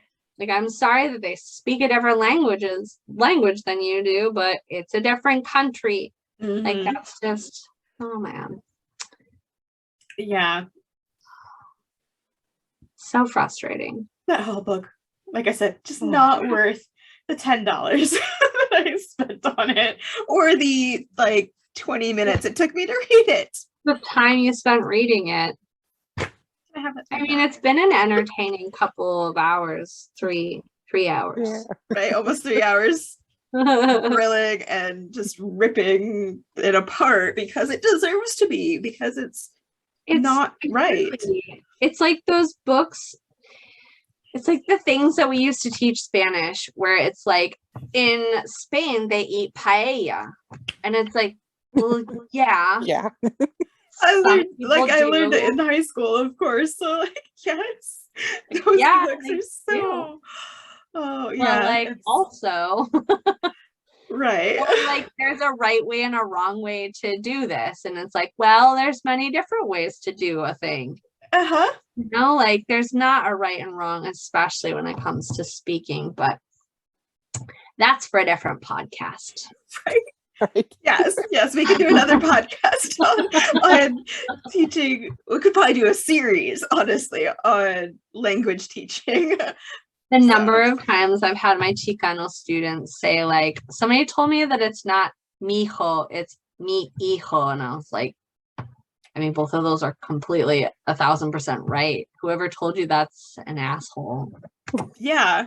Like, what? And so many times that happens so much. You're speaking the language wrong. You're doing it wrong. And it's like, well, did you understand me? Oh, you did? Then that's the purpose of language. It's communication. Right. Like, yep. Get it right. You got it. You understood me. Oh. So true. Well, I could go on a rant about that for another 3 hours. But I should probably go eat something because the salad I ate was not enough. It was literally just lettuce with oil and vinegar on it. Yeah, go find more Oh, yeah. food. And I think CR and I are probably headed to bed here shortly anyway. Yeah. Yeah, there. Is it 2 hours or 3 hours? 2 hours. Okay, Yeah. that's what I thought. Yes, because Yeah, Michigan's 3. Well, Yeah. this is No. fun. Yeah. Sorry. My brain was like, wait, what? No. We're good. My brain's already thinking about going to sleep. Yeah. Yeah. I have a lesson to give in the morning too. So Oh no. All right, well, get rested. This has been fantastic. I'm glad I could join. yes. And maybe I'll see you for another one sometime. Definitely. Yeah, yeah. Bye. Bye.